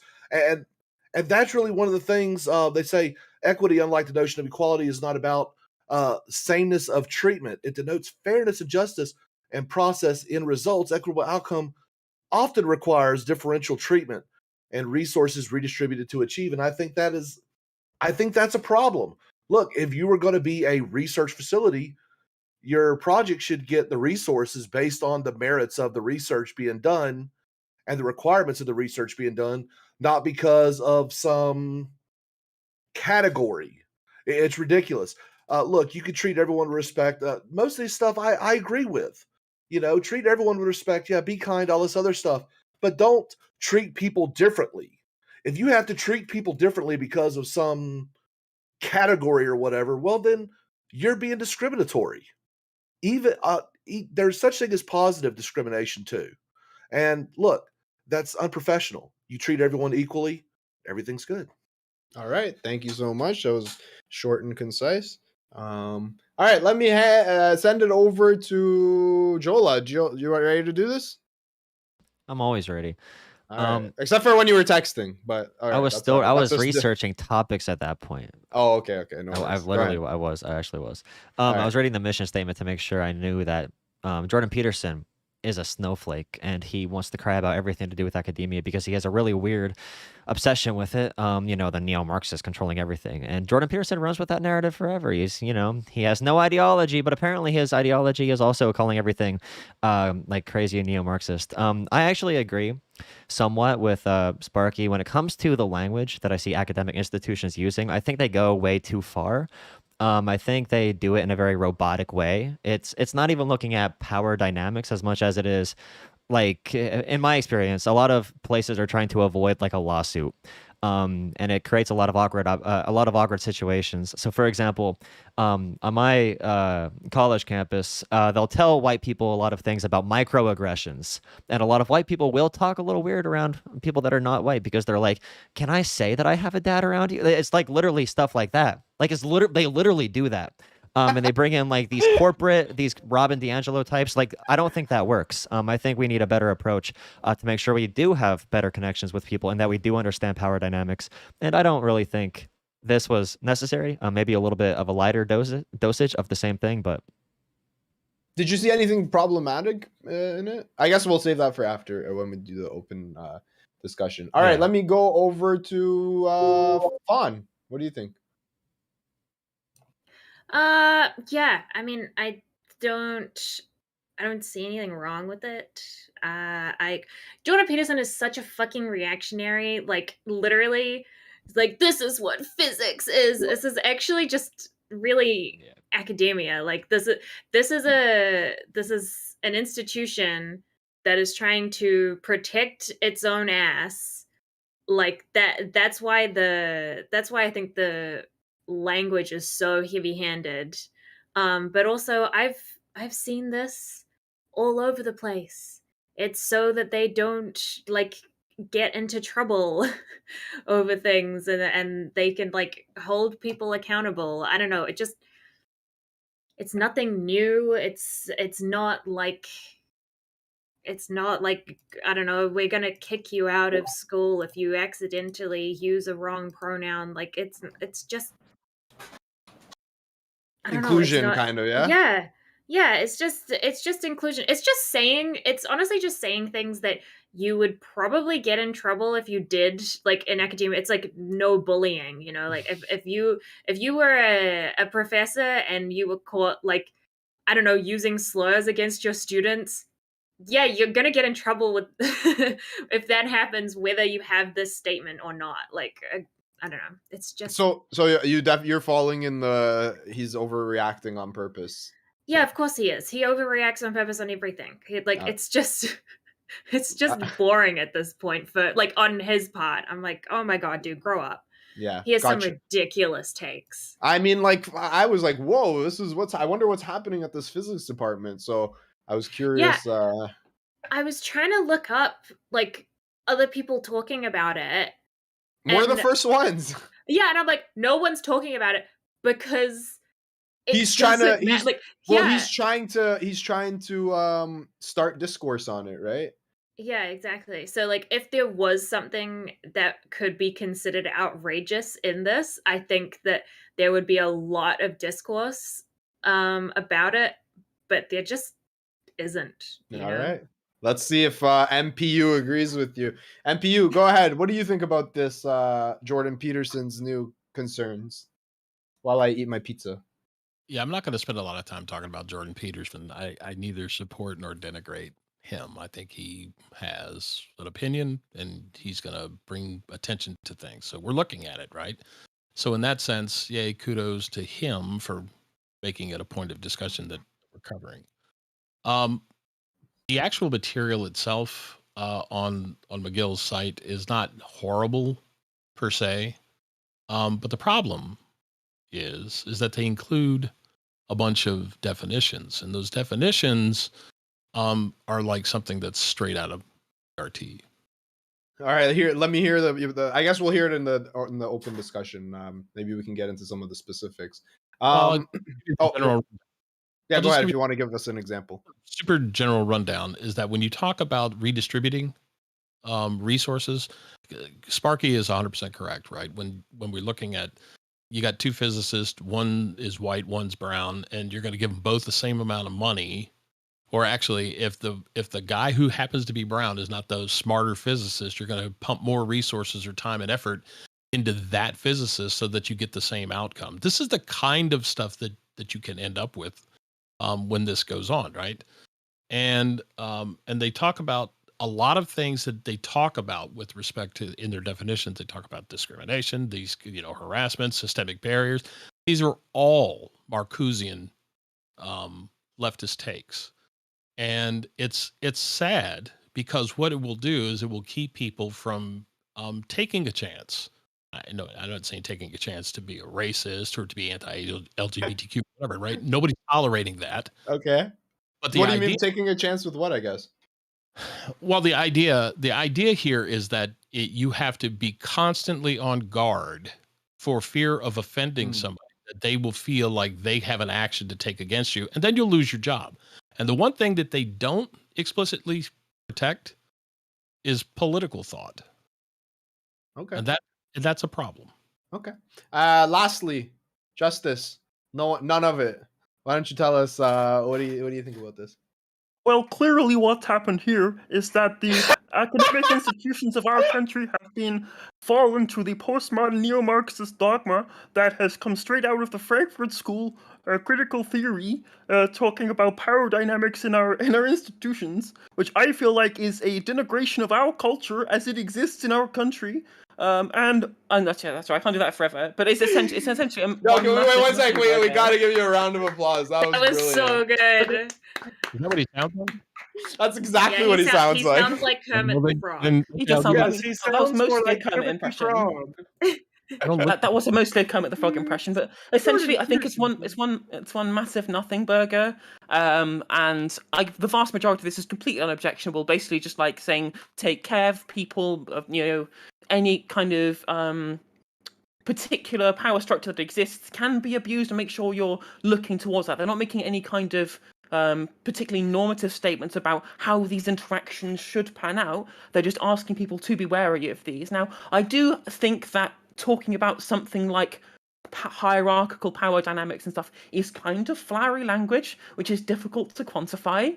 It is open to interpretation is the issue. So it could lend itself to be at some point abused to further some specific end. But that's mostly just a slippery slope fallacy. And the vast majority of this is something, I mean, as someone who has a physics degree myself, I think is completely unobjectionable. Let's go. Me too. All right. Now we're done with the opening statements. If you guys want to have at it, anybody want to jump in right away? Go ahead. Feel free. Well, when you have any type of organization, you're always going to have a code of conduct. I mean, this happens in academia and professional environment and everything else. And for the most part, this is actually not all that bad. But then you get little nuggets like this in. And this is off of point 12. Professionally, we value. Recognize that McGill's University in Greater Montreal area is situated in unceded territory of Indigenous peoples. Identifying areas which we can support Indigenous people, including Indigenous peoples in our research, learning, and teaching. We value education on Indigenous sovereignty, support of Indigenous culture and joy, and exploration of both McGill's history and contemporary policies relating to the mistreatment of Indigenous people. Really? Okay, look. What's the problem with that, my friend? North America is essentially unceded Indigenous territory. The reality of it is, it was ceded. They lost. Hate to break it to you. You pick a fight with someone that is 2 technological ages ahead of you, you're going to lose. Unless, of course, you're driving around before you had a Hilux. No, I'm not defending any of that. Don't get it twisted. But you don't need to sit there and go, hey, we gotta sit there and we gotta value Indigenous. Look, if people are Indigenous in the physics deal, cool. You need to help them learn so they can do their research projects and everything, but you don't need to treat them any differently than anyone else. You treat them the way you would anyone else. The problem is they are pointing out way too many things to sit there and, we're going to give a little leg up, a little leg up, a little leg up. How about you just go to the hard sciences? You actually look at what is being researched, the merit of it, and go with it based on that. You don't have to sit there and go, oh, well, Heems, he's old Pashtu Farsi, yeah, he's Iranian. We need to give him extra money. No. Why not? Because why are you going to sit there and do that and not give the same thing to Jean-Luc or whatever, What if y'all both have equally strong things to actually research that require the same amount of money? What makes you deserve more money than your cis white male counterpart, right? Look, do we really have to explain systemic racism? Like, really? You sure do. I'll let you. In science, yes, because there is no need to actually sit there and pretend like systemic racism. Look, I'm down for systemic racism. Research stupid shit. Wait, let her respond. Money. Let her respond. Go ahead, Fawn. You're talking about academia, right? Which is expensive. It is expensive for people to do these programs, especially. This is Canada, isn't it? Do you guys have free education? No, not at the university level. No. Not at university level. Okay. Do you student loans and everything? We have in New Zealand. So it's a lot easier to go to university than it would be in other countries. However, it's still something that is out of reach. Yeah. It absolutely is. Not everyone can afford to take on that kind of burden, and some people would lose a lot from not just straight up going to work somewhere, even if they would make more money if they had the opportunity to go to university in areas with like lower socioeconomic societies, I guess. And a lot of the time what has led them to be in lower socioeconomic brackets, at least I'm talking about from experience in New Zealand, is stuff like systemic racism, which makes it harder to get people, like people of color and Indigenous people in New Zealand, at least, into these programs, which is why they do have things that they do have scholarships for, like in New Zealand, we have Pacifica scholarships, we have Māori scholarships, that's Indigenous and people of color. I could have gotten one if I wanted to, because I am a Pacifica person, but luckily I didn't absolutely need to. I could take a student loan out, and that was fine. But I do have, my issue falls with this with what Aircraft Sparky was talking about, is that people go, why are you more deserving? So when like it brings up a really bad problem in academia, when if you are a person of color going to study something, and if you happen to have gotten a scholarship, even if you were the top person and there was like no one else that could even come close to how intelligent you were, people are always going to sit there and point at you and go, oh, well, you got a scholarship just because you're brown, or just because you're black, or just, yes, that happens all the time in New Zealand. When I went to college, I had a lot of friends over in the physics department. I started out in astrophysics, and yeah, the majority of the people there happened to be Asian and Hispanic at the school that I went to, and some of them were there on scholarships, others were on grants. Some were actually just paying their way through student loans. It didn't matter where they came from, just as long as they were able to cut the mustard. That's really what it boils down to.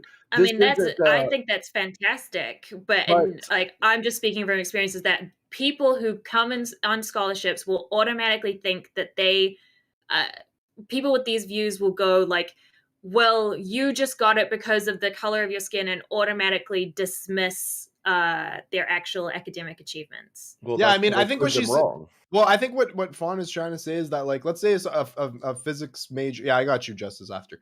Let's say a physics, and then MPU. Let's say a physics major gets accepted. I think sometimes the people will make it out like you only got it because you're Indigenous or something. Whereas, like, no, you still have to put in a lot of work and a lot of effort to like be able to like qualify even at the baseline level, and then you get special consideration in Canada, right? Y'all have grants over there, and I know you have scholarships. Yep. There's a lot of things that qualify people. It could be the academic rigor that they go through, their GPAs, things like that. And then there are also race and sex-based different scholarships that exist, even here in the United States. People like me who couldn't afford to go to college, I did something to make sure my college was completely paid off. I went without zero debt. I sold my soul to the U.S. government for a couple of years and went and fought a couple of wars, and hey, join the military, see the world, meet new and interesting people, and kill them. You get to go to college for that. Okay, Justice. Sorry, Fawn. That's all you have to do. Sorry. Justice. What do you think? I wanted to bring it back around to was that Sparky's original point of contention was with Part B, Section 12, which, from my reading of this, doesn't specifically state anywhere that it puts any particular financial incentive towards Indigenous people at all. It just specifies that people must take some level of care towards Indigenous issues, considering the history of where McGill is placed as a university. I don't think it's specifically stating that there is any particular financial incentives. Where does that relate to physics? Towards specifically Indigenous people. Well, I mean, that's the question. It relates to education. I actually agree that it's not particularly relevant to physics specifically, but it being there, it doesn't cause any specific harm as far as I'm concerned. Even though it's maybe something that could theoretically be applied to the whole university as as a learning space rather than specific to the physics department. But even if you're going to say, well, as a physics department, we're going to commit to making sure that we're aware of Indigenous issues, I don't see what consequential harm this could do. How is physics an Indigenous issue at all? See, that's really where the issue is. It's not really a case of that they are going to throw money specifically at this one protected group or whatever. It's more along the lines of the idea that they are going to take away from the research to sit there. It's what it sounds like to me. Doesn't mean it's actually happening. This could just be a word salad to make people feel happy because, I mean, Canada is one of the most polite countries in the world. But when you look at some of the things that they are putting in these, it is suggesting that there will be special treatment. And they even say in their equity definition that they are actually talking about giving special treatment based on stupid deals such as race and sex and sexuality and stuff. That should not matter at all when it comes to hard sciences. Maybe right. in the soft sciences, I don't know. All right, let me hear from MPU, and then Jolah, if you want to jump in. Yeah, I got you after. Yeah, really, Sparky's kind of making my point, right? Equitable outcomes often require differential treatment and resource redistribution to achieve a level playing field among all individuals and communities. And then further in the inclusion section, they talk about inclusion calls for recognizing, reducing, and removing barriers to participation created by social disadvantage or oppression. None of this has anything to do with science. None of it has anything to do with physics.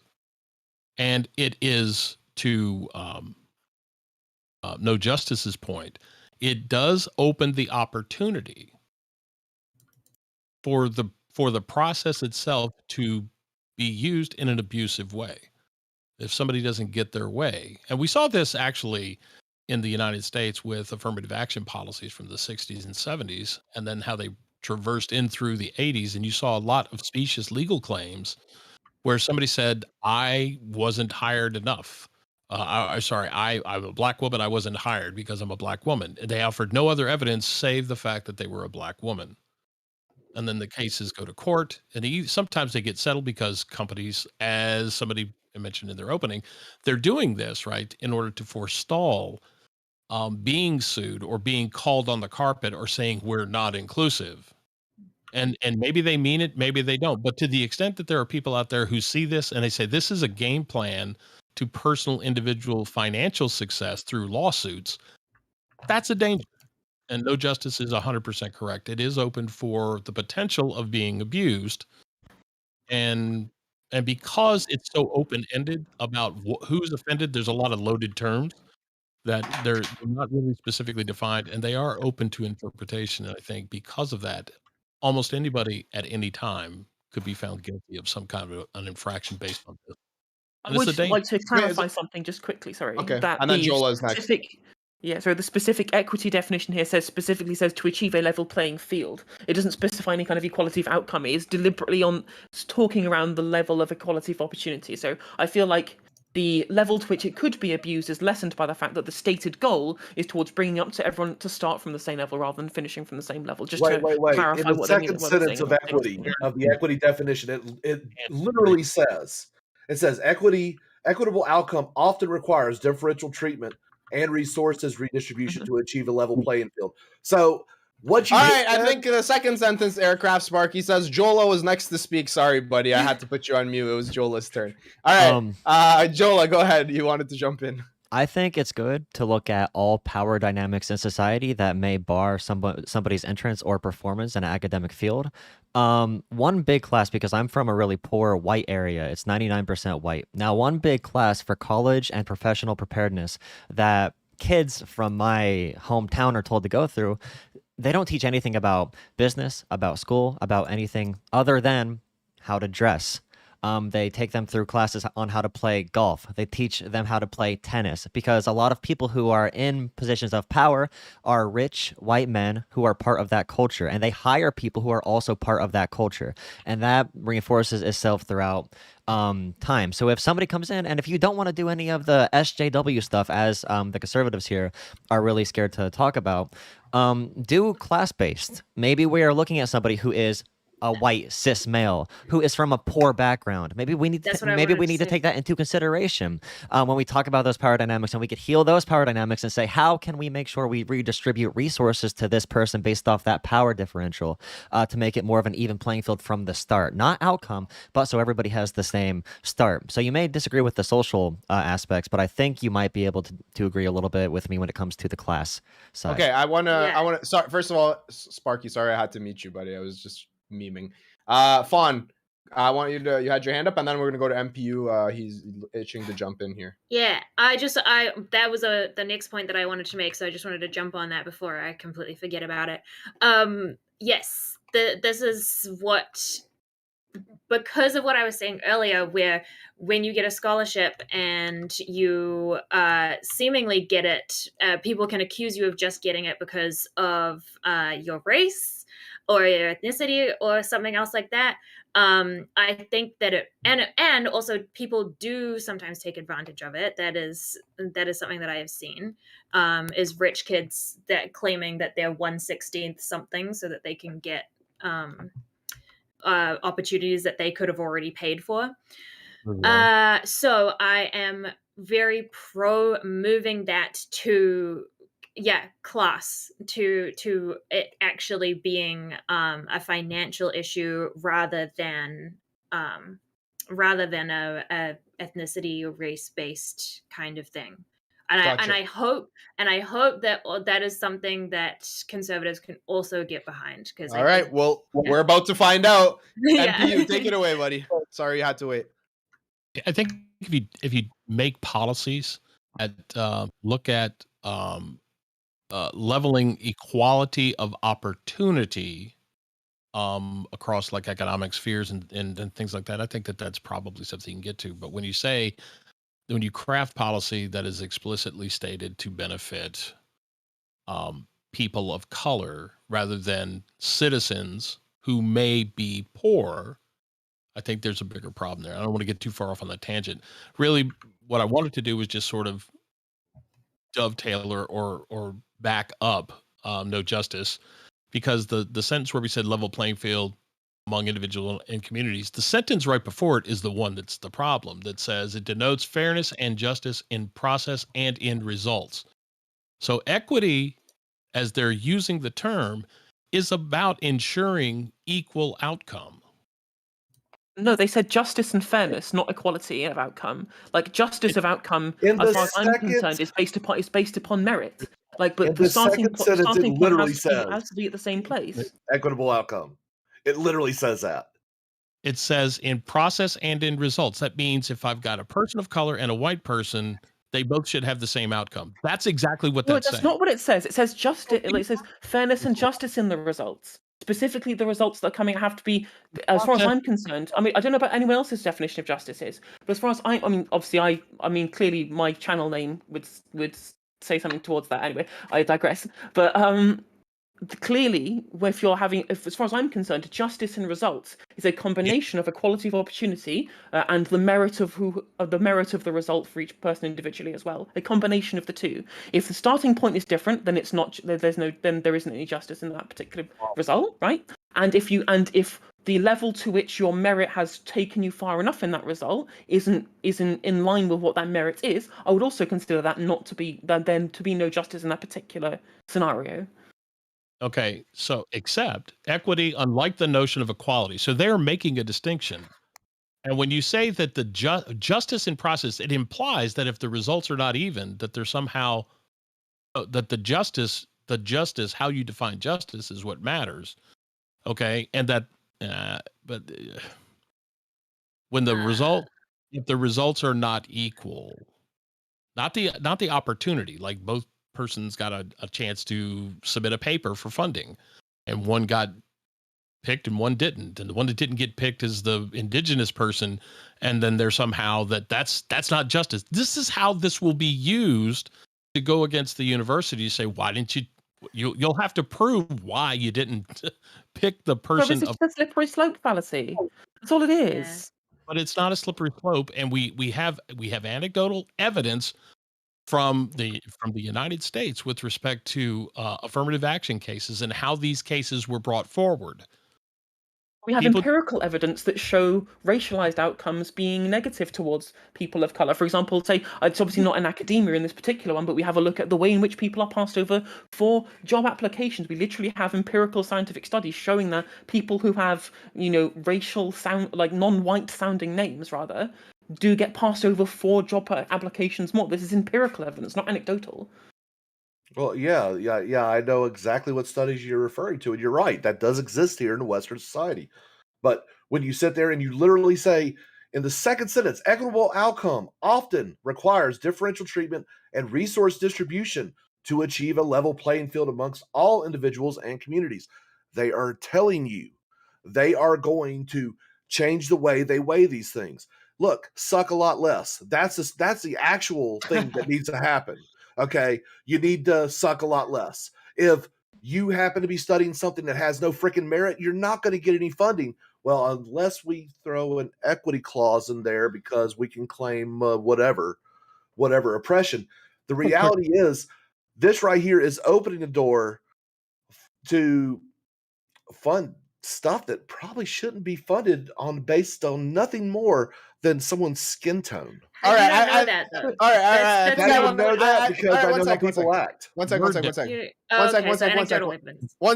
Okay, I want to jump in. All right, I want to tell you guys, I'm do a different type of panel. All right, sometimes I'm gonna weigh in on the issues as well.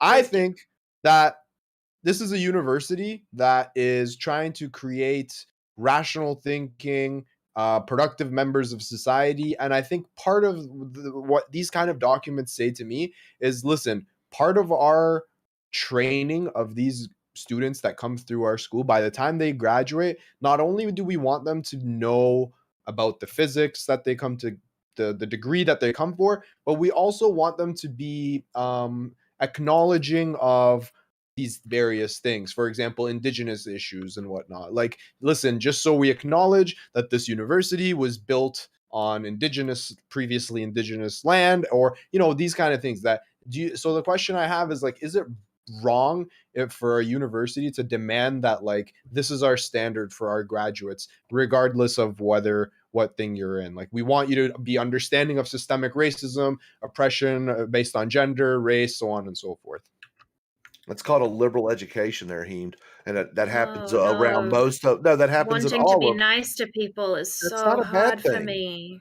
That's not a bad thing. Okay. But so when you are a physics department or an engineering department, or I don't know, if you're in STEM, you can't be nice to people. You don't have to interact with people when you're in STEM, so it's not important. No, actually, if you focus too much on stupid shit like soft social sciences, being nice to people, then you miss out on the actual real science going on. So I work in aviation. If you don't understand thermodynamics, lift, and all this other stuff, you're not going to go very far. It doesn't matter about race, sex, or anything else. It is about launching metal into the fucking sky and making sure people do it safely. Has nothing to do with any of that touchy-feely stuff. Yes, that must exist in a professional environment. That's not hard. It's how hard is it to treat people like people? I mean, unless you're in chat, of course. You know, in chat, do what you do.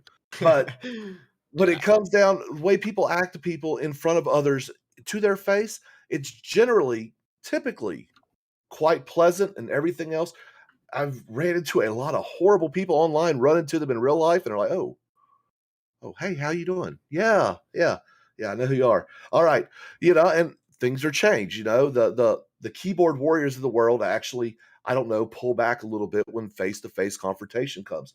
So, yes, less focusing on social bullshit in STEM, more focusing on fundamentals of said sciences, and maybe, just maybe, we could actually have, you know, even more technological advances. I don't think that this one little page on their website you're next. means that they are entirely changing the program and means that, we're no longer teaching science, we're just gonna teach you about systemic racism. Like, no, they don't teach that in physics. That's why they have this like caveat to be like, we're not pro racism, by the way. So yeah. Why would they even think they were, though? See, no, that's what I mean. I do agree that it's a little bit much, but this is what companies and businesses and obviously and just places that have to deal with a lot of people, education systems, they just put these in place. Like, it's not. Yeah, it's a code of conduct. Exactly. I don't think that it's like the best code of conduct, but that's why it's there. It's not like, oh no, they're no longer going to teach us about I can't learn my STEM. They just want us to be feminists. How are we going to make our iPhone apps if all we learn about is systemic inequality? MPU, go ahead. Yeah, I got you. Yeah, so there's a difference. Like the last conversation we had, the last topic. There's a difference between differential and the same. Justice says the same applies to everybody. Differential treatment is not the same by definition. And I'm just going to leave it at that. Are we arguing semantics? No, I just fundamentally disagree with that characterization. Like, I believe that justice means that everyone gets their just desserts, essentially. And if there's a systemic barrier in place, that means that people do not start off on a level playing field. That barrier has to be fixed first. If you need to go through differential treatment to remove that barrier, then so be it, as far as I'm concerned. Okay, but there's no specific evidence in this document that there is There's no specific evidence in this document for anything that, like, fucking Aircraft Sparky said. He's just like, oh no, what if they no longer know how to, like, land planes? Look, that's one of the biggest straw man. It's just straw birds I've ever heard. Look, it boils down to this reason why Jordan Peterson spoke about this. It doesn't need to be in the conversation about physics. That's really all he's really saying, from what I'm understanding. Infecting physics with its postmodern communitarian doctrine. Paul, you made a statement earlier, right? That perish the thought, more words to the effect, that they would teach people how to be nice. If you have to wait to college, to university, to figure out how to play nice with other people, your parents did it wrong. I agree, but there are a lot of people who are fucking nasty, like, out there. They are. A lot of them are on Twitch Power too. Yeah, exactly. Although you don't have that many. Yeah, you don't like. Oh, sorry, you're cutting out. To be able to have a forum to exist, there needs to be some level of rules to make sure that you can maintain the function of that forum, essentially. Exactly, and especially the learning environment. Like, the learning environment's a very different social spaces. Like, even though this is obviously talking about STEM, it's still a social space.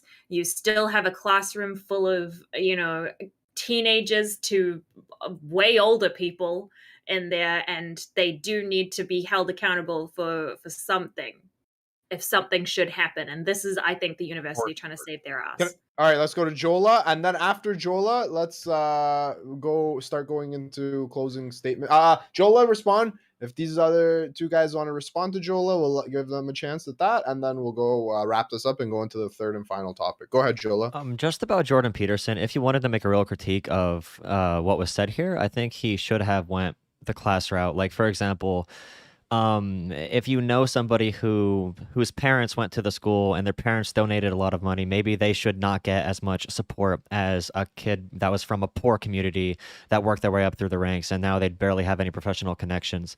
Maybe that could be something, because that can also go across like racial lines, and because a lot of class and race issues intersect. So I feel like that's something that should be in these mission statements more. I do think they do cater towards the anti, they don't want to be canceled. I think it's an overcorrection for many issues that we have seen in academia when it comes to who gets opportunities. But I wish they did add more like class issues and stuff like that, because I think they would have a lot more credibility when they do this at any university. It's not just in Canada, it's pretty much everywhere when they're saying stuff like this. Okay, so if you guys want to respond to that, or otherwise, let's just jump into the closing arguments on this last one. Yeah, we're good? All right, so let me go into closing statements. Let's start with Fawn. You start. Yeah, sorry. This... I agree with what Jolah said. Conservatives are fucking snowflakes, man. Like, honestly, you give the tiniest little bit of decorum and they're like, oh no, I'm gonna be held accountable for my actions if I'm horrible to someone. And I don't think that the people here in this panel would ever be horrible people. I do think that they are nice, but like, it's just like Jordan Peterson being like, this is physics now. Yeah. Okay, this is a learning environment. It's not just physics. It's not like this is the society of the top physicists in the world are like, now we're going to include all of these other people and do all that. Like, it's a university. It's hard to learn and be in a learning environment when you feel targeted or put down or just not accepted and not comfortable in your space. That's just the idea behind this university is the fact that they need to foster the best kind of learning environment possible for their students, because that's how they're gonna make the money at the end of the day. Yeah, also lecturers don't really want their students failing. Like you want to treat everyone with respect, and I think that it's covering their ass is making this thing. And the fact that Jordan Peterson is crying about it and shitting his pants and being a reactionary is not surprising to me at all. The man thinks that wearing red lipstick if you're a woman is being a whore. Like, come on. All right. On that note, I don't have red lipstick on. I don't know. I don't have any opinions on red lipstick. But let's try say it. I think you'd look great in it. You think so? Maybe. Yeah. Maybe if I hit 1,000, if I hit 1,000 subscribers, maybe we can talk. All right, let's go to. I want to do one and one. Let's go to MPU. Why don't we hear from you next?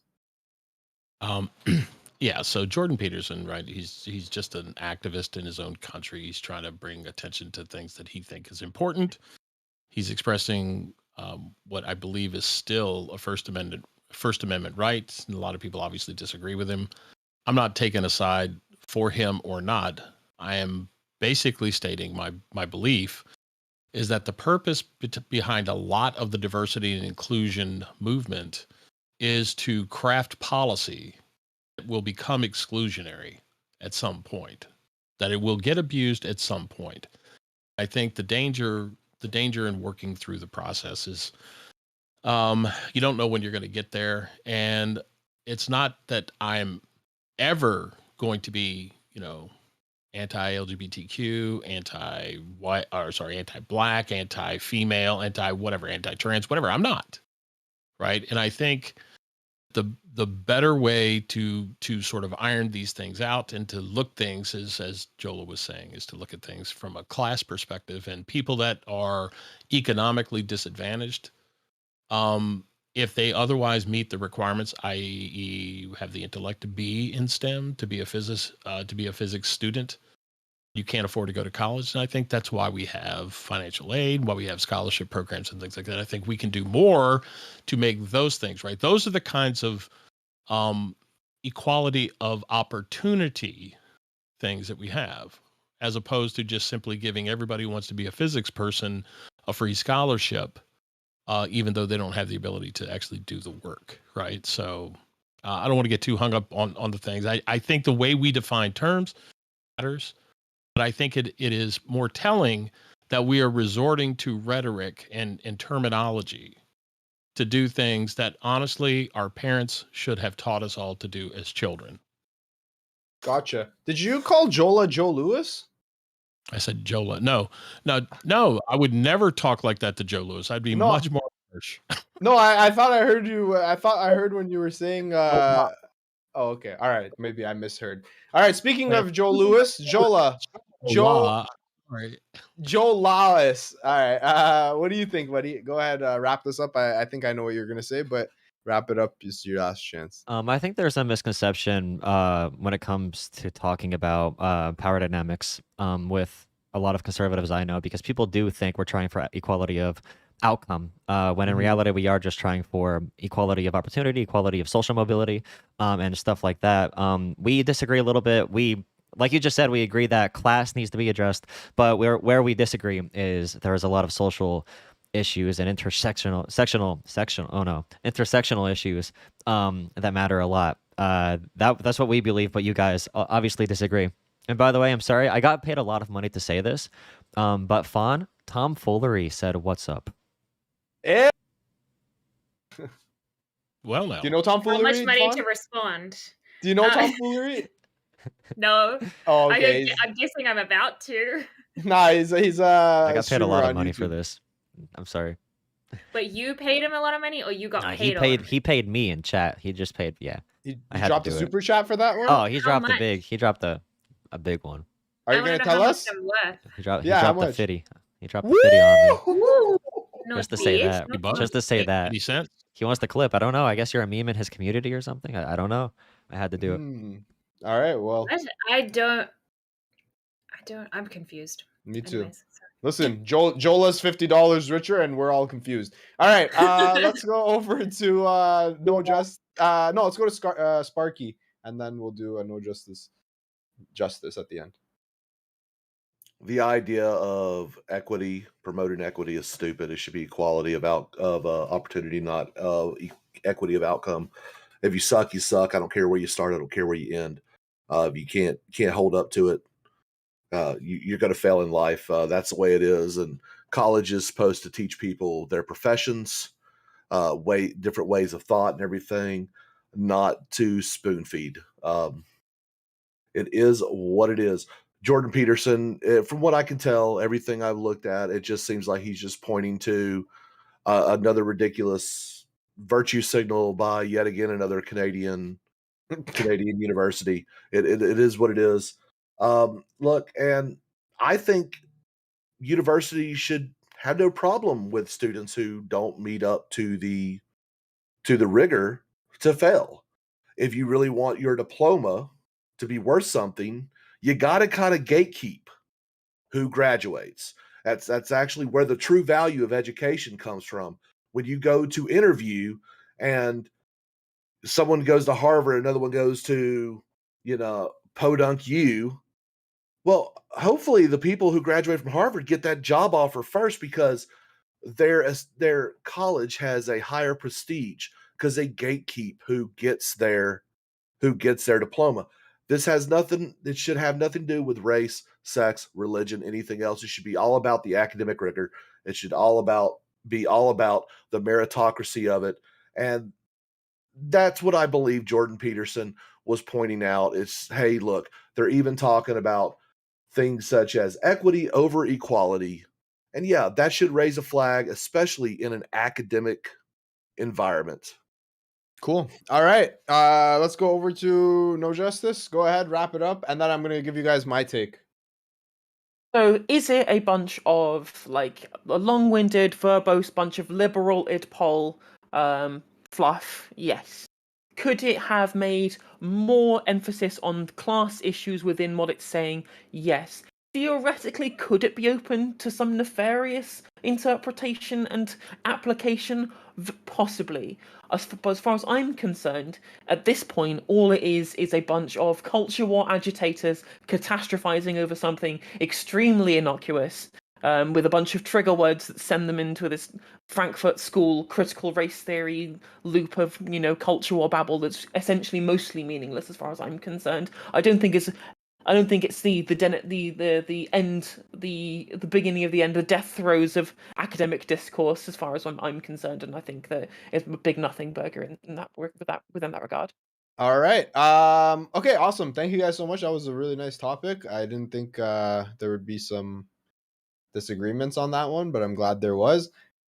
What I do know for sure is that anytime I ever have a Jordan Peterson topic, I know who I'm inviting onto the panel for the impression. Okay, you earned yourself a permanent fixture on that. If you bring that impression every time, I'm bringing you on every time. That was lit. Incredible.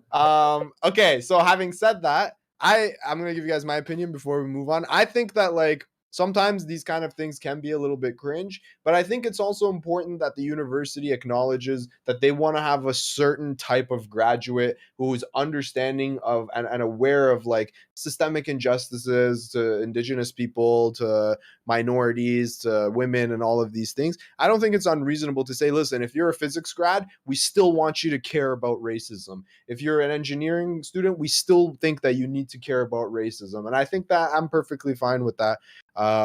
They want to prevent, like, some neo-Nazis getting a degree from their university. I don't think there's an issue with that. All right. Having said that, that was awesome. Thank you guys. Let's move on to the third and final topic of the night. All right, have you guys been having fun? Is this a good times or what? We into Absolutely. it? 100%. Yeah. All right. the panelists. Good. All right, so awesome. Let's do it. This one might be the spiciest one. YouTube new guidelines this week. New guidelines just dropped. They are deciding to remove all anti-vax content that they deem to be anti-vax, anti-COVID misinformation, or COVID promoting COVID. Fuck it, you guys know what I mean. And basically, I'm wondering, are you okay with that? Are you against it? Personally, I have gotten hit with a medical misinformation on YouTube once. MPU got kicked off of Facebook, so I'm curious to hear about that. And yeah, let's kick it off. Let's go over to No Justice. Why don't you lead off with this one? Well, this is a bit of a thorny issue because I feel like I'm getting pulled in multiple different directions on these kind of issues. Because obviously, as someone who has a healthy suspicion of institutions with a lot of power, I do not think that platforms such as social media, YouTube, Facebook, Twitter should have unilateral power to just remove people's interactions with the online social space. The problem is that consequentially, anti-vaxxers could literally mean the pandemic lasts forever. Like, at what point does my skepticism of levels of authority intersect with the level to which consequentially too many people have died due to our level of allowing these particular things to propagate throughout the social space? It's an incredibly difficult topic for me to navigate personally, and the cat's really out of the bag at this point. Like, how are you going to police everybody forever on distributing vaccine misinformation or anti-vax content in general when it's such a massive movement spanning so many countries in the world? You're not going to be able to put it back in the Pandora's box at this point, really. So it's really just a fly in the ointment. And once you've then gone through the level where you've started banning people for it, you're going to increase the level of suspicion against the institutions that you're trying to protect. If they're trying to shut down your speech to be able to be against the vaccine movement in general, if you're trying to be anti that and people shut you down when you're doing that, you become a martyr, and martyrs become famous, they become popular, they generate a cult following. You're not going to be able to get past the anti-vaccine movement just by silencing it, especially not now that we've gone so far down this road with the level of misinformation that's been propagated. Yeah, they become Jordan Peterson. True. All right, let's go to Sparky. My man's, what do you think about this? Have you ever had any issues with this on your YouTube channel or anything? No? Okay, go ahead. No, because when I discuss things like medical things, I make sure to tell people talk to their doctor, because I'm not a medical professional. I would leave that up to people like you, Heemed, who actually am kind of a medical professional. You're a medical student. Not a MD, just so it's no, clear. You're a medical student, not an MD. You're do cancer research. I'm doing my PhD in cancer research. But yes, go ahead. When it comes to stuff like this, look, any misinformation, quote unquote misinformation, anytime you make it taboo, you're going to make it more tantalizing to look out for. And so my question is, first of all, when it comes to the anti-vax deal, I need to ask you this: is someone who just doesn't want the COVID vaccine but has every other vaccine almost under the sun, are they anti-vax?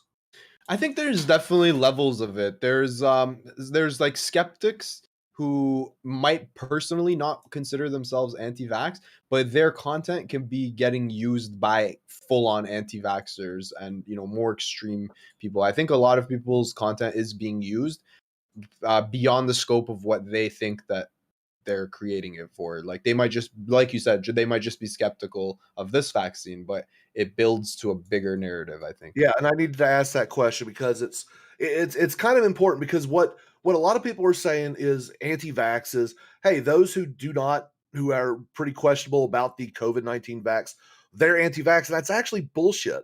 The majority of people who don't want the COVID vaccine, normally because they're just scared or something. Yeah, it hasn't reached long-term testing yet. Sure. It takes 30 years on average for most vaccines to actually receive approval through and stuff. So this was actually the fastest developed vaccine in the history of man. So being a little skeptical, my question is, who is the arbiter of truth? Who determines what truth is? Because I'm old enough to remember We didn't need mask. Now we need mask. Then you need double mask. And this is an endemic. This is not a pandemic. The pandemic's over. It is now endemic. It's going to happen forever. Welcome to your new reality. The new normal is COVID. The question is, how far do we go with it? And the whole vaccine thing, look, this is just the 2020 election just revamped. Oh, you can't question the 2020 election, most secure ever. You can't question the vaccines, best vaccines ever. But hey, let's completely forget about 2016, Russia collusion, and all these other hoaxes that have been going on. It seems heavy-handed and one-sided that these social media platforms are pushing these bans on ideas, and that's really what it is. It's a ban on ideas.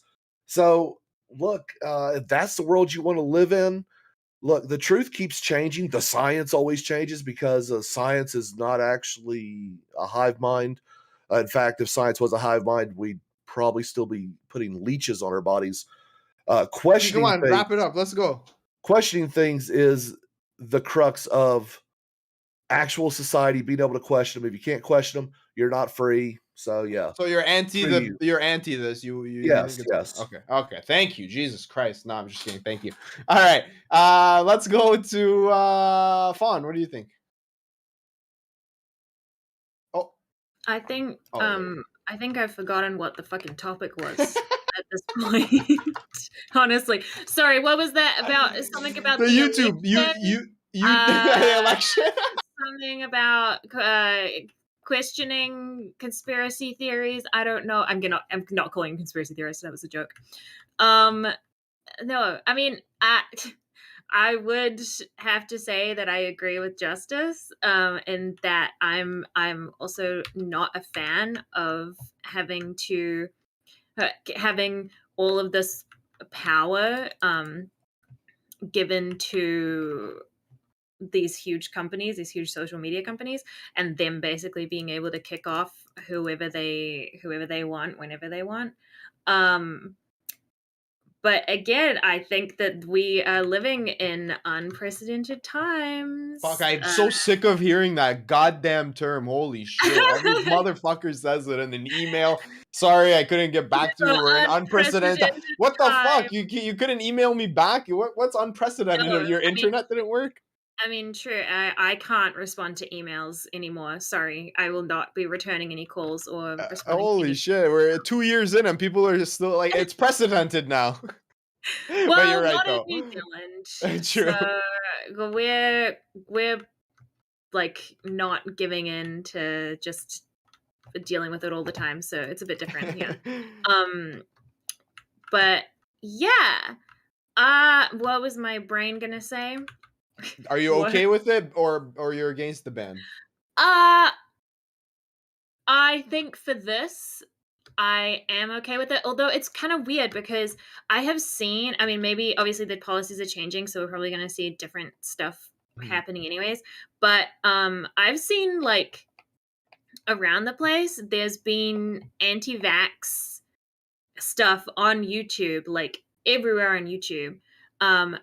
And the stuff that I've been seeing taken down has been a lot of people who are critiquing anti-vaxxers, which I think is kind of weird. So I'm like, are they going to take down people for critiquing anti-vax? Which, I mean, if they're going to take down any anti-vax content, I think that's probably consistent. That's what happened to me. That's kind of what happened to me. I think I was reacting to an anti-vax video, which probably was tagged on their, like algorithm or whatever. Yeah. So like as soon as that video comes up, boom, the whole entire video gets taken down. Which I think is definitely not fair, because I think that it's important to critique, because if you are looking for information and you are skeptical, it's good to have not just someone saying like all the right talking points about why the vaccine's good, but actually responding to someone who is anti-vax. Yeah. Like having that discourse, I think, is really important. All right, commit to a position. Yes, you're okay with the ban. No, I'm you're okay with it. Too many fucking people have died. Thank you. Fuck. Let me give you a round of applause for that. I care about people. How about that? All right, thank you. Very straightforward. MPU. You've been punished by the Facebook gods. What's that guy's name? Zuckerberg himself personally punished you. What do you think? Yeah, so here's the gig, right? The concept of free speech in our country is that we're going to be able to challenge the government. Everybody has a right to seek redress of grievances, right? If you've got a problem with something, I don't give a shit what it is, you have a right to express that opinion, okay? Louis Brandeis was an associate justice of the Supreme Court, right? He got turn of the last century, more or less. And he said that the best disinfectant for turd burgling was more sunshine, okay?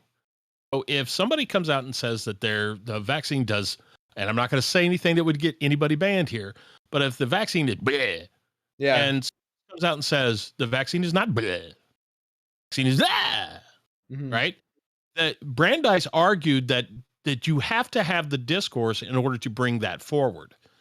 And when corporations act in a manner that is restrictive of that dialogue, that discourse, then you prevent the ability of somebody to actually correct the record. Like in your case, right? You were critiquing an anti-vax video and you got a strike. You got hit for it. Yeah, okay? I even actually had pulled up a source from the World Health Organization that I read a study that from their own site. Yeah, you were trying to do what Brandeis said was the appropriate remedy. So I am anti the takedown because I believe that speech requires an answer to bad speech, right? The best disinfectant for bad speech is more good speech. When we're looking at this whole concept, then the thing that I find most problematic about it is that big corporations are in effect acting like government censors. The problem I've got with it is that the government is okay, depending on the political party, with that happening, and not okay on the other side. You follow me? So there's a danger there that the government is willing to, the government has a role and responsibility in the U.S. ensure that people have freedom of speech. But when they abrogate that, they cede that control and allow somebody else to abrogate that free speech, then they are in effect using a corporation in a way that silences people, which should be seen as a constitutional impingement. And we'll wait and we'll see if a court case comes up on it. But I think it's a problem to be able to do that. We need more speech. We need correct speech when somebody says something stupid. Finally, let's go to the last person. Jolah, what do you think about this? The big issue. You're on YouTube. Wait, hang on. You're on YouTube. You've ever had to deal with any shits on YouTube? It's so strict. Actually, no. The algorithm didn't get me yet. They did not get me yet. But about like when you're live streaming DMC8 and stuff? Do you ever get that? If I want to do like I do Tom McDonald reaction videos, I can't do that on YouTube. I can't do that live. It's so annoying. They'll take you down. Twitch will let you do anything. You could review entire albums on there. Yeah. My entire issue with what's happening here, I'm sympathetic to the idea that we can combat disinformation with correct information. But the issue is social media algorithms as set, they want to make money. They want to show people content that they want to see. If you spread disinformation on YouTube or something or Facebook, that's going to get a lot of clicks. It's going to be sensationalized. It's going to be spread all over the world. If you spread an actual news story that is with correct information, boring information that corrects disinformation, that's not going to travel nearly as far. So we have social media algorithms really pushing, like, for example, there was an article the other day about Norway, because Norway moved COVID into a category of a seasonal virus. And everybody said, oh, they made COVID the same exact thing as the flu. When in reality, they just said COVID is going to be worse in certain seasons and suppressed in certain seasons. But everybody, like Rogan, Jimmy Dore, they all made videos about it saying, hey, Norway said the flu and COVID are the same thing. That is blatant disinformation. If you do that every week, you do 10 videos with that level of just ignoring the facts, I don't know what I can do other than to say, like, you shouldn't be able to speak right now. America right now got our vaccines months before other countries, and other countries are destroying us when it comes to total people vaccinated. And it's 100% because of disinformation, misinformation, and political party lines. Even with Donald Trump being pro-vaccine. Donald Trump has been pro-vaccine for the past year, and he gets booed for it. So it's transcended even Trump's base. Like, they don't even want to listen to him on these issues because they see a lot of sensational Facebook posts. So I don't have a problem with them shutting it down, for right now at least. God, I'm so happy. You see this thing called the content brain, and for some reason I just knew that Jolah was gonna have the spicy defensive take on this. Thank you, Jolah, because I was gonna have to step into the arena here.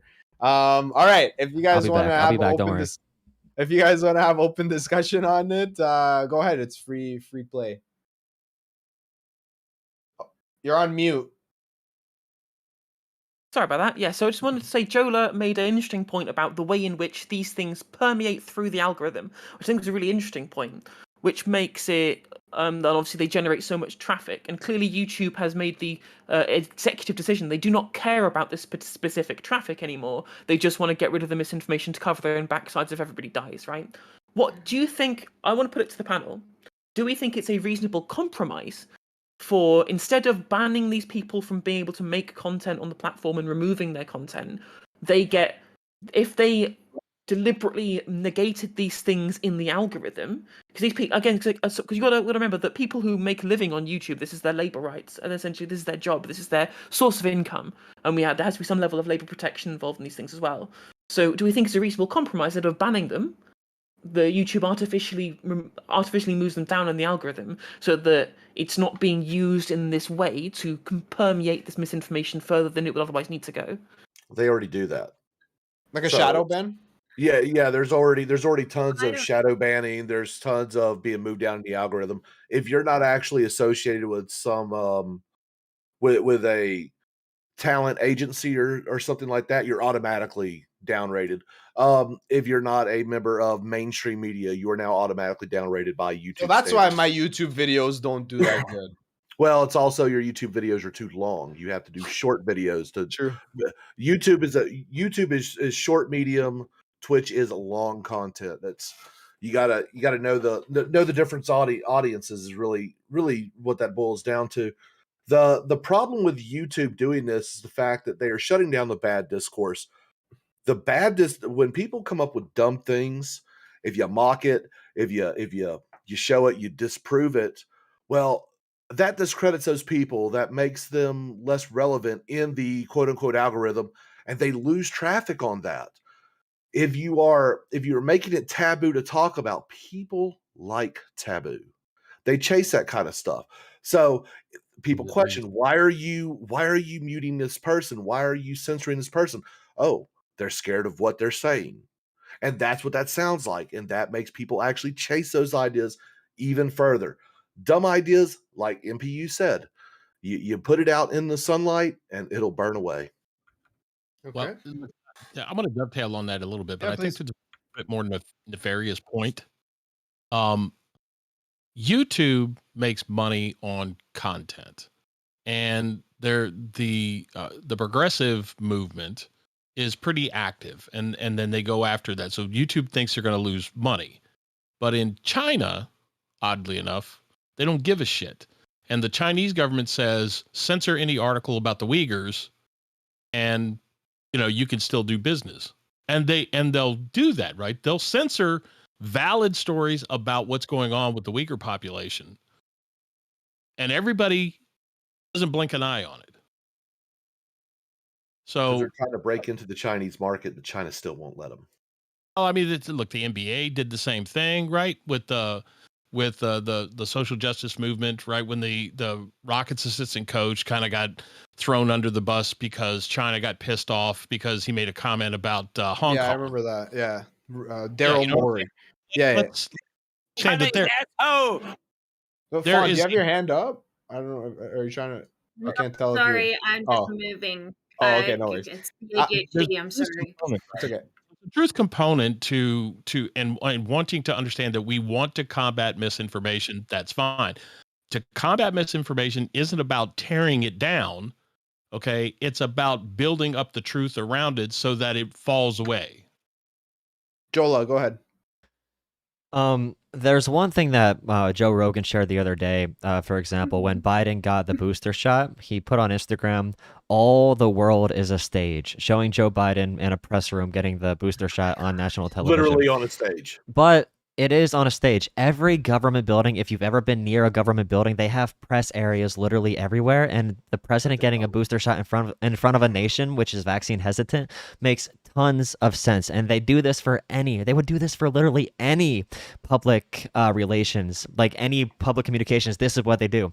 But Joe Rogan made it a big conspiracy theory with literally no evidence, nothing to back anything he set up, and this was seen by Not 5 even to 10 to saying 20 million anything. people. He's not even saying anything. It's that fake Yeah. woke. He's fake woke. Like Tom McDonald always says, Joe Rogan is fake woke. All the world is a stage. Yeah, go back. Like, that's such a fake deep statement. If you're gonna have like these hot political takes, and Joe Rogan complains all the time, I'm not a political commentator, I'm just an idiot who talks in his basement. Like, dude, if you're gonna be that, freaking be that. And if you're gonna be talking to 20 million people and the platform says we're going to stop you from getting more people killed in America, then he shouldn't cry about it when it does happen, when he decides to be an idiot on these websites. Sorry. Go ahead. So I was going to say that I think the problem we have is that even if we do, I am sympathetic to the idea that if something is a bad idea, it should be shown to the light of day so that we can critique it and that we can build up the truth around it to be able to drown it out. But unfortunately, as we've already been pointed out, that's not how these algorithms are working and how the way in which these spaces are engaged in. Doesn't matter how many good faith critiques you can have of people who are peddling disinformation. If we have people with 7 million YouTube subscribers or whatever, millions, like, I mean, him, as much as I love his content, him promoting some kind of debunk of an anti-vax conspiracy nonsense isn't going to get half amount of traction as these incorrect ideas are doing. And we can debunk it until we're blue in the face, but unless this goes through the algorithm, we get we permeate through the viewership of YouTube or whatever on these platforms. How are we supposed to combat that in any kind of measured or impactful way? I also want to say, this is again, I'm going to drop my 2 cents in. I think if there was like really charismatic, I don't know, I feel like we're still leaning on fucking Bill Nye the Science Guy to carry the mantle of like pro science. And they're like, whereas like anti-vax has insanely charismatic social media people who are like media trained and are very well spoken, convincing, attractive. Fucking they check all the boxes. We might have different definitions of charismatic. They are for sure. They are. Dude, They're definitely. I can find Joe Rogan. Go ahead, Jolah. Do you have any examples? Please say Joe Rogan is not charismatic. That drink a beer with energy is powerful. That drink a beer with energy, lefties lack that so much. Holy crap, lefties come off as so unpleasant when they talk about these topics. Maybe it's just because it's just probably that I personally don't like it. Do you know what I mean? Yeah, exactly. $1 million contract a year says different. Yeah. Yeah. Oh no. He clearly like has an audience, but I don't know if it's I don't understand. Sorry, I interrupted. I have a compromise thing then. Yeah. After you're done. Or go ahead, Jolah. I would also be for, by the way, with these disinformation either suppressions or like deletions from YouTube, if somebody came out with a video that says, if you wear a mask and get vaccinated, there is a 100% chance you will survive from COVID. You will not get COVID. This is a magic elixir. If somebody came out saying a bunch of stuff like that as well, I would be for the CDC putting a label on there saying, like, vaccines are not 100% effective. They are not a magic cure, but they are the smart thing to do. Here is the data for it. Redirect them back to those sources. So disinformation is disinformation, although some is a lot more harmful. I wouldn't be against if they had a standard where, anti-vax stuff is censored. And also, if you wear a mask, you're going to be, if somebody says you should wear a mask in the middle of a park, in the middle of like a park for a walk, and you should also be vaccinated 20 times. If somebody says that too, I wouldn't mind them being booted. I agree. Question for you guys. So I have a question. So let's say for those of you who are against the ban, okay? Because I personally, I'm leaning towards I'm okay with the ban because I would rather just have no COVID information on there than to have misinformation going around. Like I would prefer I just was gonna say I would prefer for people to be not necessarily forced, but for a good option for them to get information for COVID is to go see their doctor. Yeah, I was gonna say, or like their favorite celebrity, or exactly, or like go to the government sources, right? Like whatever. are or whatever the fucking approved thing is, send people to that source. And in this case, because we're in a pandemic, I'm personally okay with like shutting this shit down, because I think like you guys are saying that to shine the sunlight on it is good, but in this case I feel like the sunlight can't keep up with the amount of misinformation. Like as soon as you debunk one, there's 10 other things that are misinformation. So when is Fauci going to be deplatformed for all the misinformation he's thrown out? Well, he's the person that we've put in charge. So, you see what I'm saying? But we have to trust someone, right? No, like, you don't have to trust anyone. You trust the people, professionals that you actually know. Dr. Fauci isn't even a practicing doctor, nor has been for 2 decades. I mean, yeah, he's not giving like personal advice about your blood levels. And Dr. Fauci is just the government's cockholster. That's all he is, and he has lied to the American. He has lied to the American people over and over, and he should be held accountable. I think they should put him in Gitmo. Oh, really? Yeah. I think he needs to go waterboarding. You know, he needs to go out and go waterboarding and have fun. Okay, lying to the people. We get Feline Father on the panel. I think we need him. MPU, go ahead. The gig. You know, everybody's is getting hung up on the concept of like somebody's being anti-vax or pro-vax or take down the info, leave the info up. This is really not the real problem. Vaccine hesitancy in this country is born out of a couple of different things. And the largest single group in the U.S. that is anti-vax by population, by per capita population, is the African-American community. I knew that was going to come up. It's not true. So, and I'm not making a racial argument, right? But people go back. Yeah, I mean, okay, let's. A lot of that's social media too, though. That's like Kyrie Irving. You know. You finished my point. It would be far better instead of the government coming at you and saying you must do X, you must do X. Okay, to simply say, just like you said, you should talk to your doctor.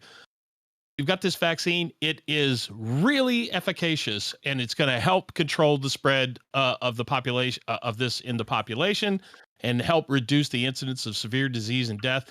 You know what? Go talk to your doctor and evaluate whether or not it's the right thing for you. The government is not saying that. And all of the shit that they're saying, they're simply jamming it down people's throats. And like 2-year-olds who don't want to go to bed, people are digging their feet in, and they're resisting. And this anti-vaccination bullshit that you see out on the internet is a practical result of that foot stomping and foot dragging. Can I ask you a question? 1 second. Yeah. The government could do a better job about encouraging people to talk to their doctors and get the shots if they're warranted for them. But there are people who have natural immunity, who have immunocompromisations, okay, where this could be a problem.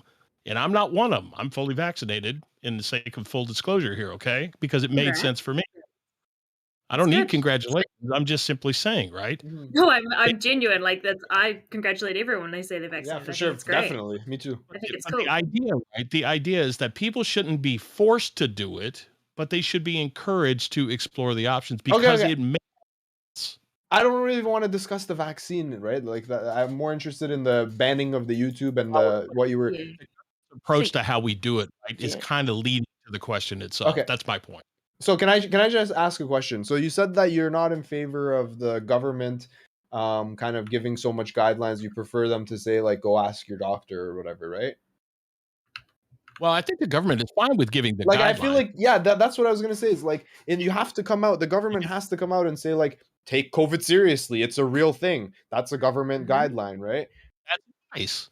There's a difference between advice or guidelines and mandates. Yeah, but people are dying, so I feel like it's pretty relevant. People are dying all the time. I know that look at oh my god, we're gonna pretend like, oh, COVID's just like a cold, like not that. No, I'm not saying that whatsoever.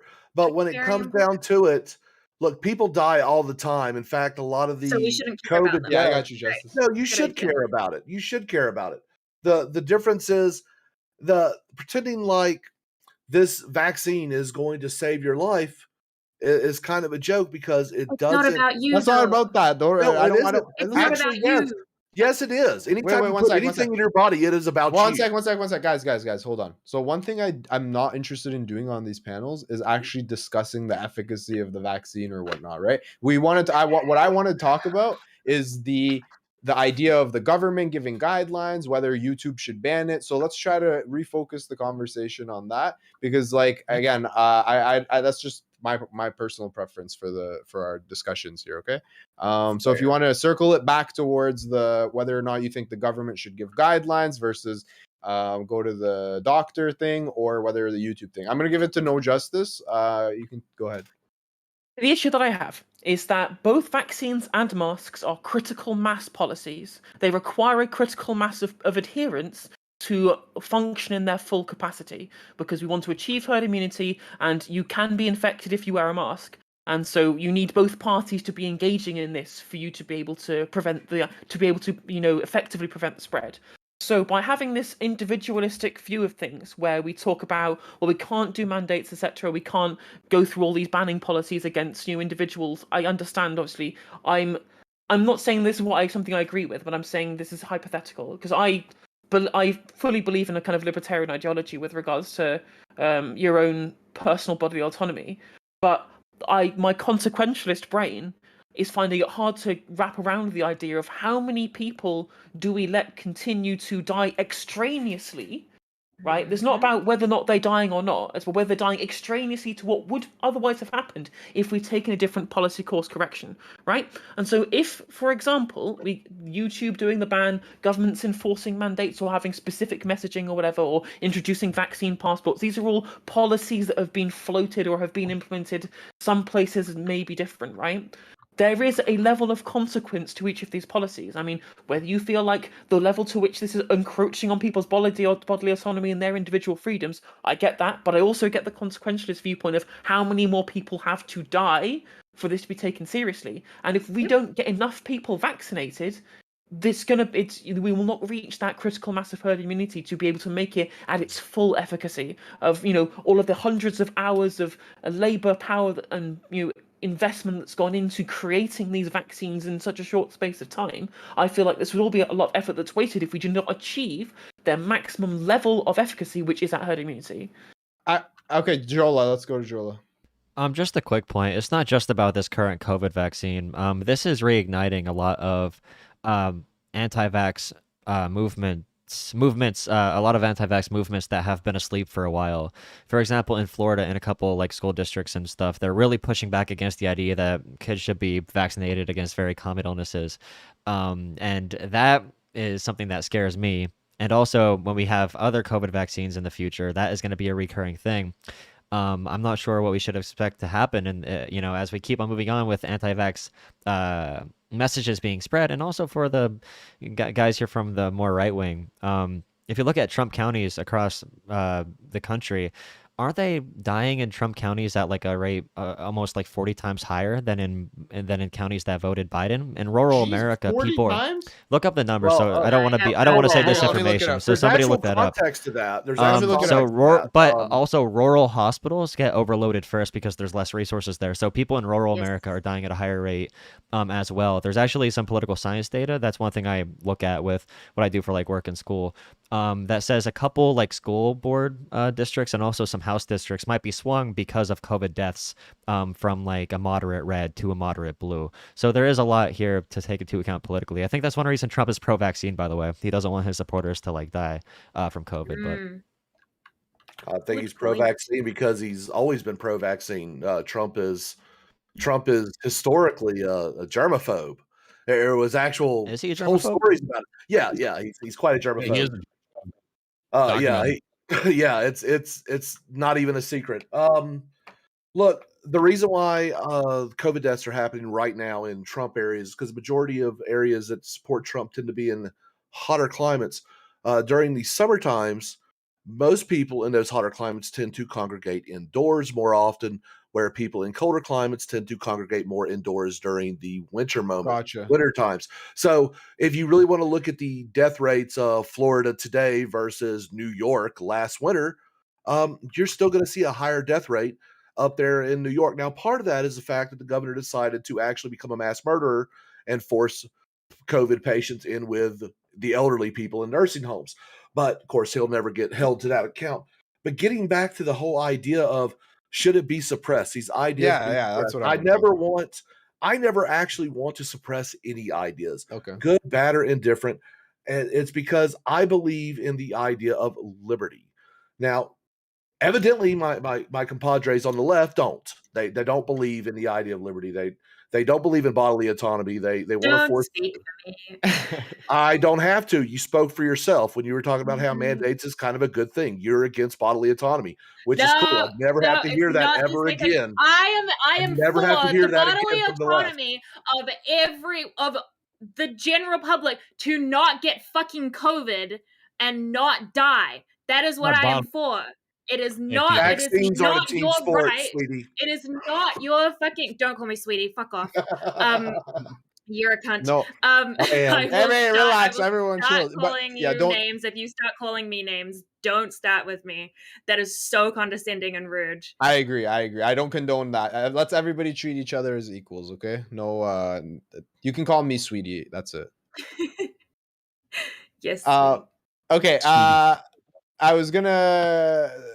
Who else was next? I don't know. It got so heated now. I don't know what happened there. All right, MPU. I would like to point out that I did specifically make 2 axiomatic statements with what I was saying with regards to public policy regarding vaccines. I did not specify which of those axioms was the one that I adhered to. I actually said that these are both axioms that I identify with, and I feel like there's some conflict there. So I don't think I specifically stated that I didn't believe in liberty. That's fair. I apologize for misrepresenting your views there, Justice. Thank you. All right, and also he said you guys on the left are not for liberty, so I guess no justice. You're gonna change your name to No Liberty from now on. All right, MPU, go ahead. Okay, so on January 20th, 2021, there were 400-ish thousand people that had died from COVID. As of, I don't know, a day or two ago, 700 and change thousand. The big delta there, right, is the Delta variant, but the other biggest change there is that the vaccine wasn't really that available on January 20th. It is widely available, and yet we are almost double the number of deaths. So the question, I'm not making an efficacy argument, right? I'm just simply saying that the virus, I think, is stabilizing out. It is what it is, and people need to find a different, better way to understand whether or not it's for them or not for them. The government has been threatening lockdowns, mandates, mask mandates, this, that, and everything else for the last year and a half. And the death rate is still, well, I'm going to say the death rate is that the morbidity rate is actually falling. Okay. Because people understand that who are the primary risk groups, right? Not to say that anybody can't be a risk, but we understand it better now than we did then, yet we still have nearly as many deaths 10 months into a vaccine, 9 months into a vaccine. Okay. Can I ask you guys a question? I want to take it away from COVID and give you a hypothetical, okay?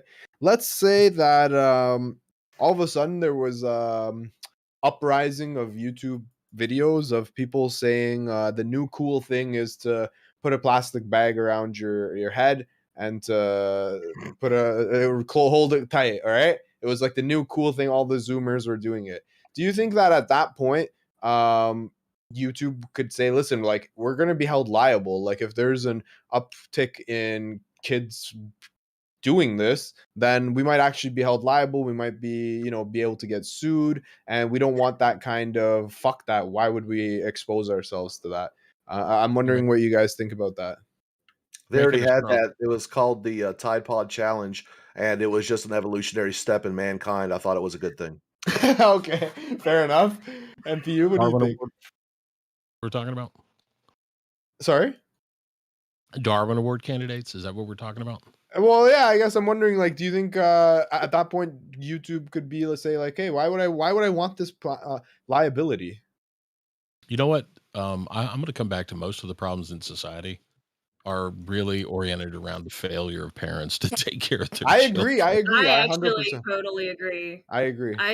entirely agree with that. But also everyone has different standards. Like some people might think that they did a really good job raising their kids, and then they go off to do terrible things, and they're like, I did everything I could. Jolah, what do you think? YouTube actually did go on a big banning spree with the Tide Pod challenge. If you look it up, they did go across and say, all right, guys, the kids are eating the Tide Pods. They're actually doing it. We didn't think they would, but we have to block it. So that is something that did happen. So we have some type of precedent, I guess. Yeah, so I guess I would kind of categorize it more into that as opposed to free speech, because these kind of things kind of go in contrast together, right? What's one person's free speech is another person's secure safety if the thing is spreading wide enough. And sometimes these things have measurable outcomes. What if some guy is literally hey guys, I just watched this specific YouTube video and I'm gonna now do the challenge? Can you then hold them responsible? I don't know. It's Anyway, it comes down to negative and positive freedoms at the end of the day, right? About what that entails. Although, what I would say with regards to failures of parents, and I agree that a lot of problems are down to failures of parenting, but I am fully of the opinion that the state should be there to pick up the pieces and should give, and that's why we have an education system, for example, that teaches people outside of what their parents are there nominally to be able to give them. They have the additional of the level playing field, I guess, of the education system to be able to pick up where parental failures do happen. And I think that is a job. And I do think that is the job of the state. And if that has to come down to the way in which we go through, our COVID mitigation process, then sure. Okay. All right. I think. Oh, you want to respond? Okay, go ahead. And then maybe we should start doing closing statements. We're almost 2.5 hours in. Go ahead. Take it away, MP. Yeah, just to pack out the tail end of what you said, Justice. I think you're right. If your government is set up that way, that's totally fine. The United States government is not set up that way, right? The founders believed that the people be intelligent enough, that they would be intelligent enough to make themselves, right? It's clear from TikTok alone, right, that we are not, maybe we're not, but until we change our law, our structure of law, our system and structure of laws, then unfortunately, we have to let the idiots be idiots, and just hopefully that there are other people out there who can counter the idiots with actual, honest to God, good faith truth.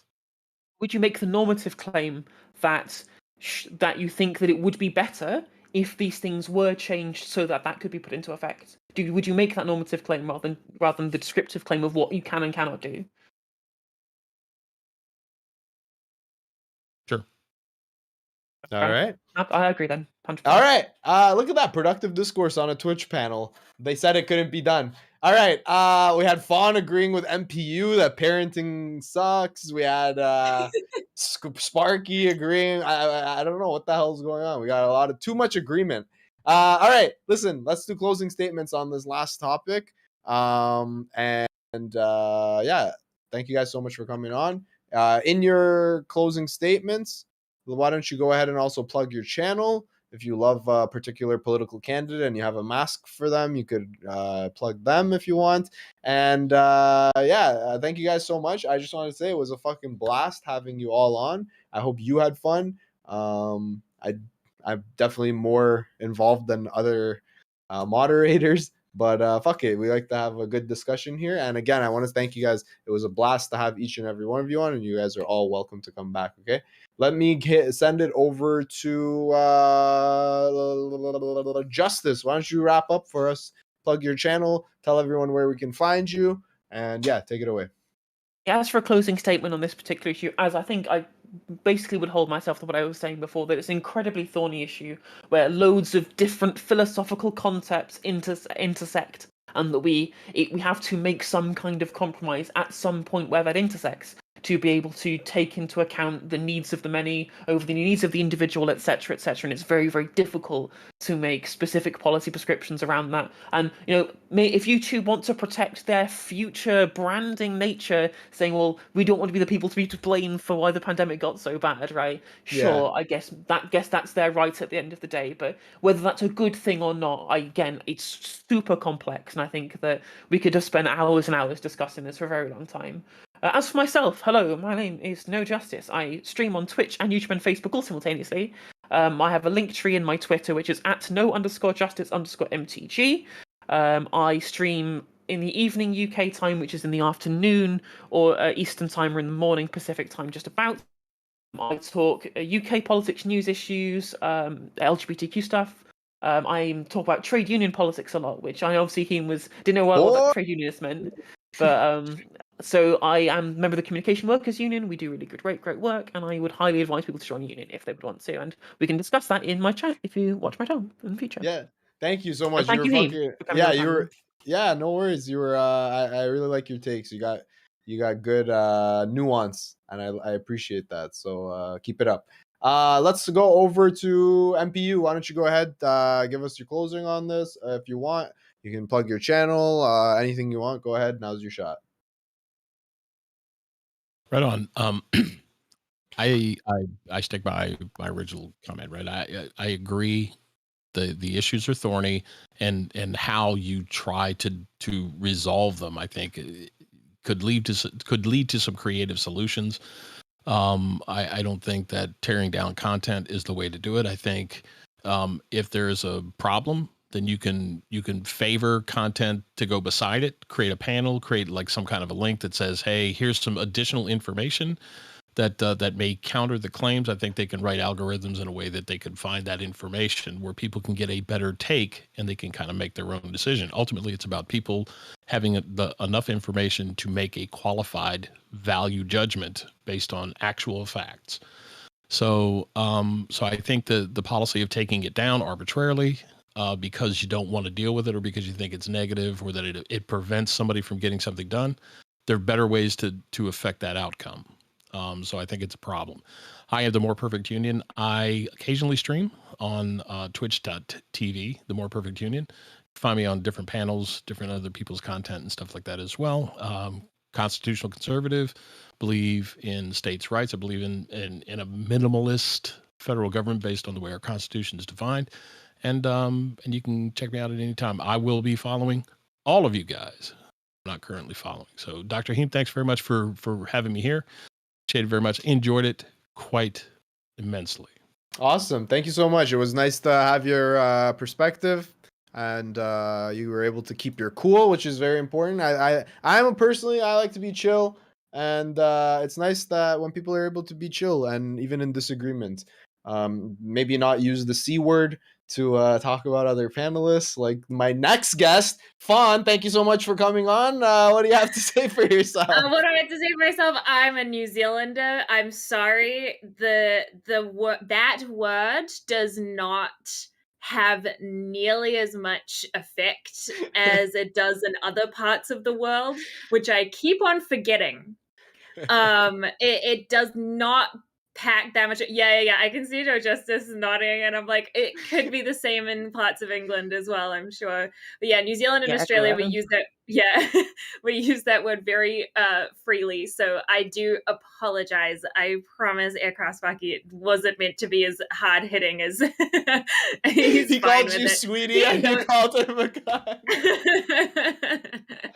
Look, right. They could mean the same thing. They could be interchangeable in my country. Fair enough. Yeah, New Zealand doesn't exist. Sorry, I just always made the mistake of reading chat. You're right. New Zealand doesn't exist. What was channel. The last? Oh, yeah. Or do the wrap up on the topic also. I think I basically said everything. I can see it being I don't want to say slippery slope because that's not a good thing to talk about, but you know what I mean. Like, I can see good and bad in banning this type of content, which gives me pause before I go, yeah, fuck it, ban him. especially obviously if people are being critical of anti-vax stuff and then get banned for them. That's not very poggies, shall we say. Not poggies at all. Not poggies at all. As for me, I am Fawn, twitch.tv/Fawn. I'm a just chatting streamer, so I do a lot of, I just like to talk to people, really. I'm not typically a politics streamer, just because I think it absolutely does my head in if I have to do it too much. Fair But I enough. enjoy having discourse with other people, and it is just something that that I find very important in my life, and I like hearing the perspectives of other people, whether they agree with me or not. I think it's important to not get into echo chambers. And also, yeah, I'm currently gaming a lot. I'm playing a lot of New World. It's fucking great. And that's all I have to say. Thank you so much for coming on. Thank I you for met you having on me. I met you on a panel last time, and then I instantly was like, I'm hosting my own panels, come through. And sure enough, you showed up. Thank you. Yeah, it's really fun. Thank you. I was going to ask you, when you just chat, you just talk to chat about whatever they bring up? Yeah, pretty much. Well, fuck. Why doesn't my Also, chat ever do that? If I don't have content prepared for them, they just sit there and stare at me. Fucking hell. well, I try to be pretty to give them something visually I guess that's interesting where to look that's at. where you got me beat. I Let's can't compete. see. No, I don't know. I don't know. Look at that beard. That beautiful beard. Success as well. I try to look pretty. Yeah, fair You enough. do look That very is the pretty. secret on Twitch. You look good in plaid. All right. Last wait, did we get to Sparky? No, let's go to Sparky. Go ahead, Sparky. Alrighty, at the end of the day, I don't think that YouTube and stuff should actually be censoring this kind of content. But look, I get it. People are scared when it comes to the pandemic. Look, I'm one of those people that I believe that you can't have actual liberty unless there's some danger to it. There's you can't have security state and liberty at the same time. I believe in liberty. I would rather live dangerously and be free than be under the boot. That's just who I am. Is that some Bruce Willis fucking in that movie line? What is that? No, What is it's that actually movie? okay. So that's paraphrasing Benjamin Franklin. Oh, okay. Those who expect security would take security over freedom deserve neither, and will lose both. It's just one of those deals, man. It's American idealism. It is what it is. Not everyone agrees with it. Look, I'm not actually anti-vax. I don't see a problem with people if they want to take it, take it. They should actually talk to their doctors. They shouldn't go blindly following some idiot on the internet. Hate to break it to you, unless you're a specialist in the field, you probably shouldn't listen to them on certain topics. It is what it is. At least I'm at least, humble enough to recognize that and actually tell people that. I actually started out years ago on YouTube doing call-ins for aircraft issues. People would call me and tell me what they had going on. I have fixed Eurocopters over in Europe and everything else through Discord. People saying, "Hey, I'm having these problems." But I've since moved into politics. I do a little bit of comedy and I do animation. You can find that at youtube.com/aircraftsparky or at twitch.tv/aircraftsparky. And I'm looking forward to when I start doing the live cartoon. It is gonna be hilarious. I think everyone will enjoy it. It'll be lighthearted. It will not be political. It'll be LARPing. If you understand the 40K universe, it may make sense to you. But we shall see. That'll be launching in December. Until then, I'm going to be playing video games, doing art streams on Twitch. I do political shows on YouTube on Mondays and Wednesdays. Although I'm about to go Tuesday to Disney World, so I'm going to be on a little hiatus, little 2-week vacay. And I was a last minute addition to this panel. So I always say, shout out to the last minute people who were able to make panels last minute. We had the dropout last night, and so I appreciate that you were able to make it in short notice. Okay, thank you. Well, no, I appreciate the invite. Thank you all Thank you all for everything. And look, when it comes down to things like what goes into your body, talk to a professional, not to a fucking YouTuber. I'm just saying, we're idiots. True. Well, all right. On that note, thank you so much. Let's send it over to Jolah. Jolah, thank you so much for coming on. I like your takes. You're a level-headed dude. Good base takes. Pragmatic, which is I think pragmatism is sexy. So why don't you go ahead and give us a closing and plug your channel, all that good shit. So for the final topic, disinformation has always existed. The different thing in the modern era, I really do think, is the algorithms. I think these companies want to make their money, and they refuse to shut down algorithms for this sensational content, whether it be on the left or right. It just so happens with the vaccines, it's mostly on the right, but they don't want to shut down the algorithms and the negative consequences because that'll hurt their pockets. I think that's the big issue right now. Disinformation is spreading at a rate so fast, it's hard for us to go and correct it. So I think in order to combat this is a completely serious policy. It's a little authoritarian. Very authoritarian. We need state-mandated debate bros on every national news channel. Yeah, every national news channel. We need to just we have to force them to do it, though. We have to put them on the top right of the screen. It's like a reaction video for the entire day. And any anti-vaxxer will have Destiny up there. We'll have, I don't know. We'll have a lot of people. We have an entire army. We are gonna just live America. Debunking. We will vaccinate America. Bros? State mandated. State mandated. They'll have Vogue on MSNBC, and we'll have Rob Noah on Fox News. We need News. academies too. The academies are just like gamers. You have to game. Okay, never mind. But anyway, I'm on YouTube, Jolah. I stream sometimes. I'm currently involved in a really busy policy internship. I try to focus on normal policy issues. On these debate panels, it gets a little bit comical, but at the state government level, it is really a lot of Republicans and Democrats working together to solve police issues, fire department issues, to solve health worker issues. There are a lot of real things in politics that are not theatrics, although a lot of what you see on TV is theatrics. The politicians I see every day, they go on the House floor, they yell at each other, and then when the camera shut off, they come and hug each other and go out for a beer.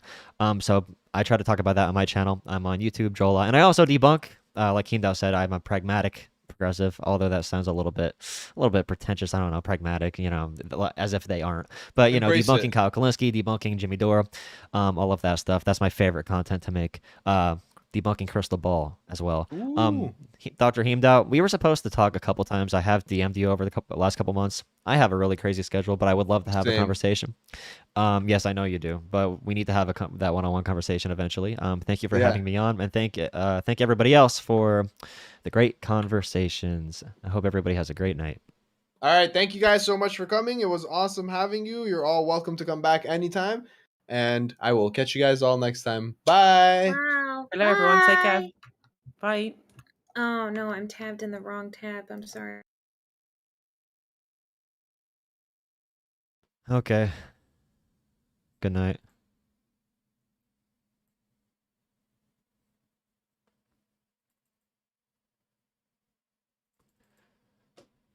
Fun times.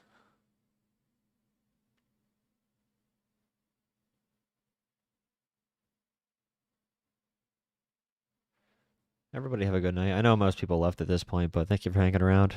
If you are still here, thank you everybody for the donations. Trying to upgrade my screen a little bit, make it look nice with the chat on the left. Hopefully it looks good. I might adjust it if it doesn't look perfect. But anyway, thank you. Have a good night.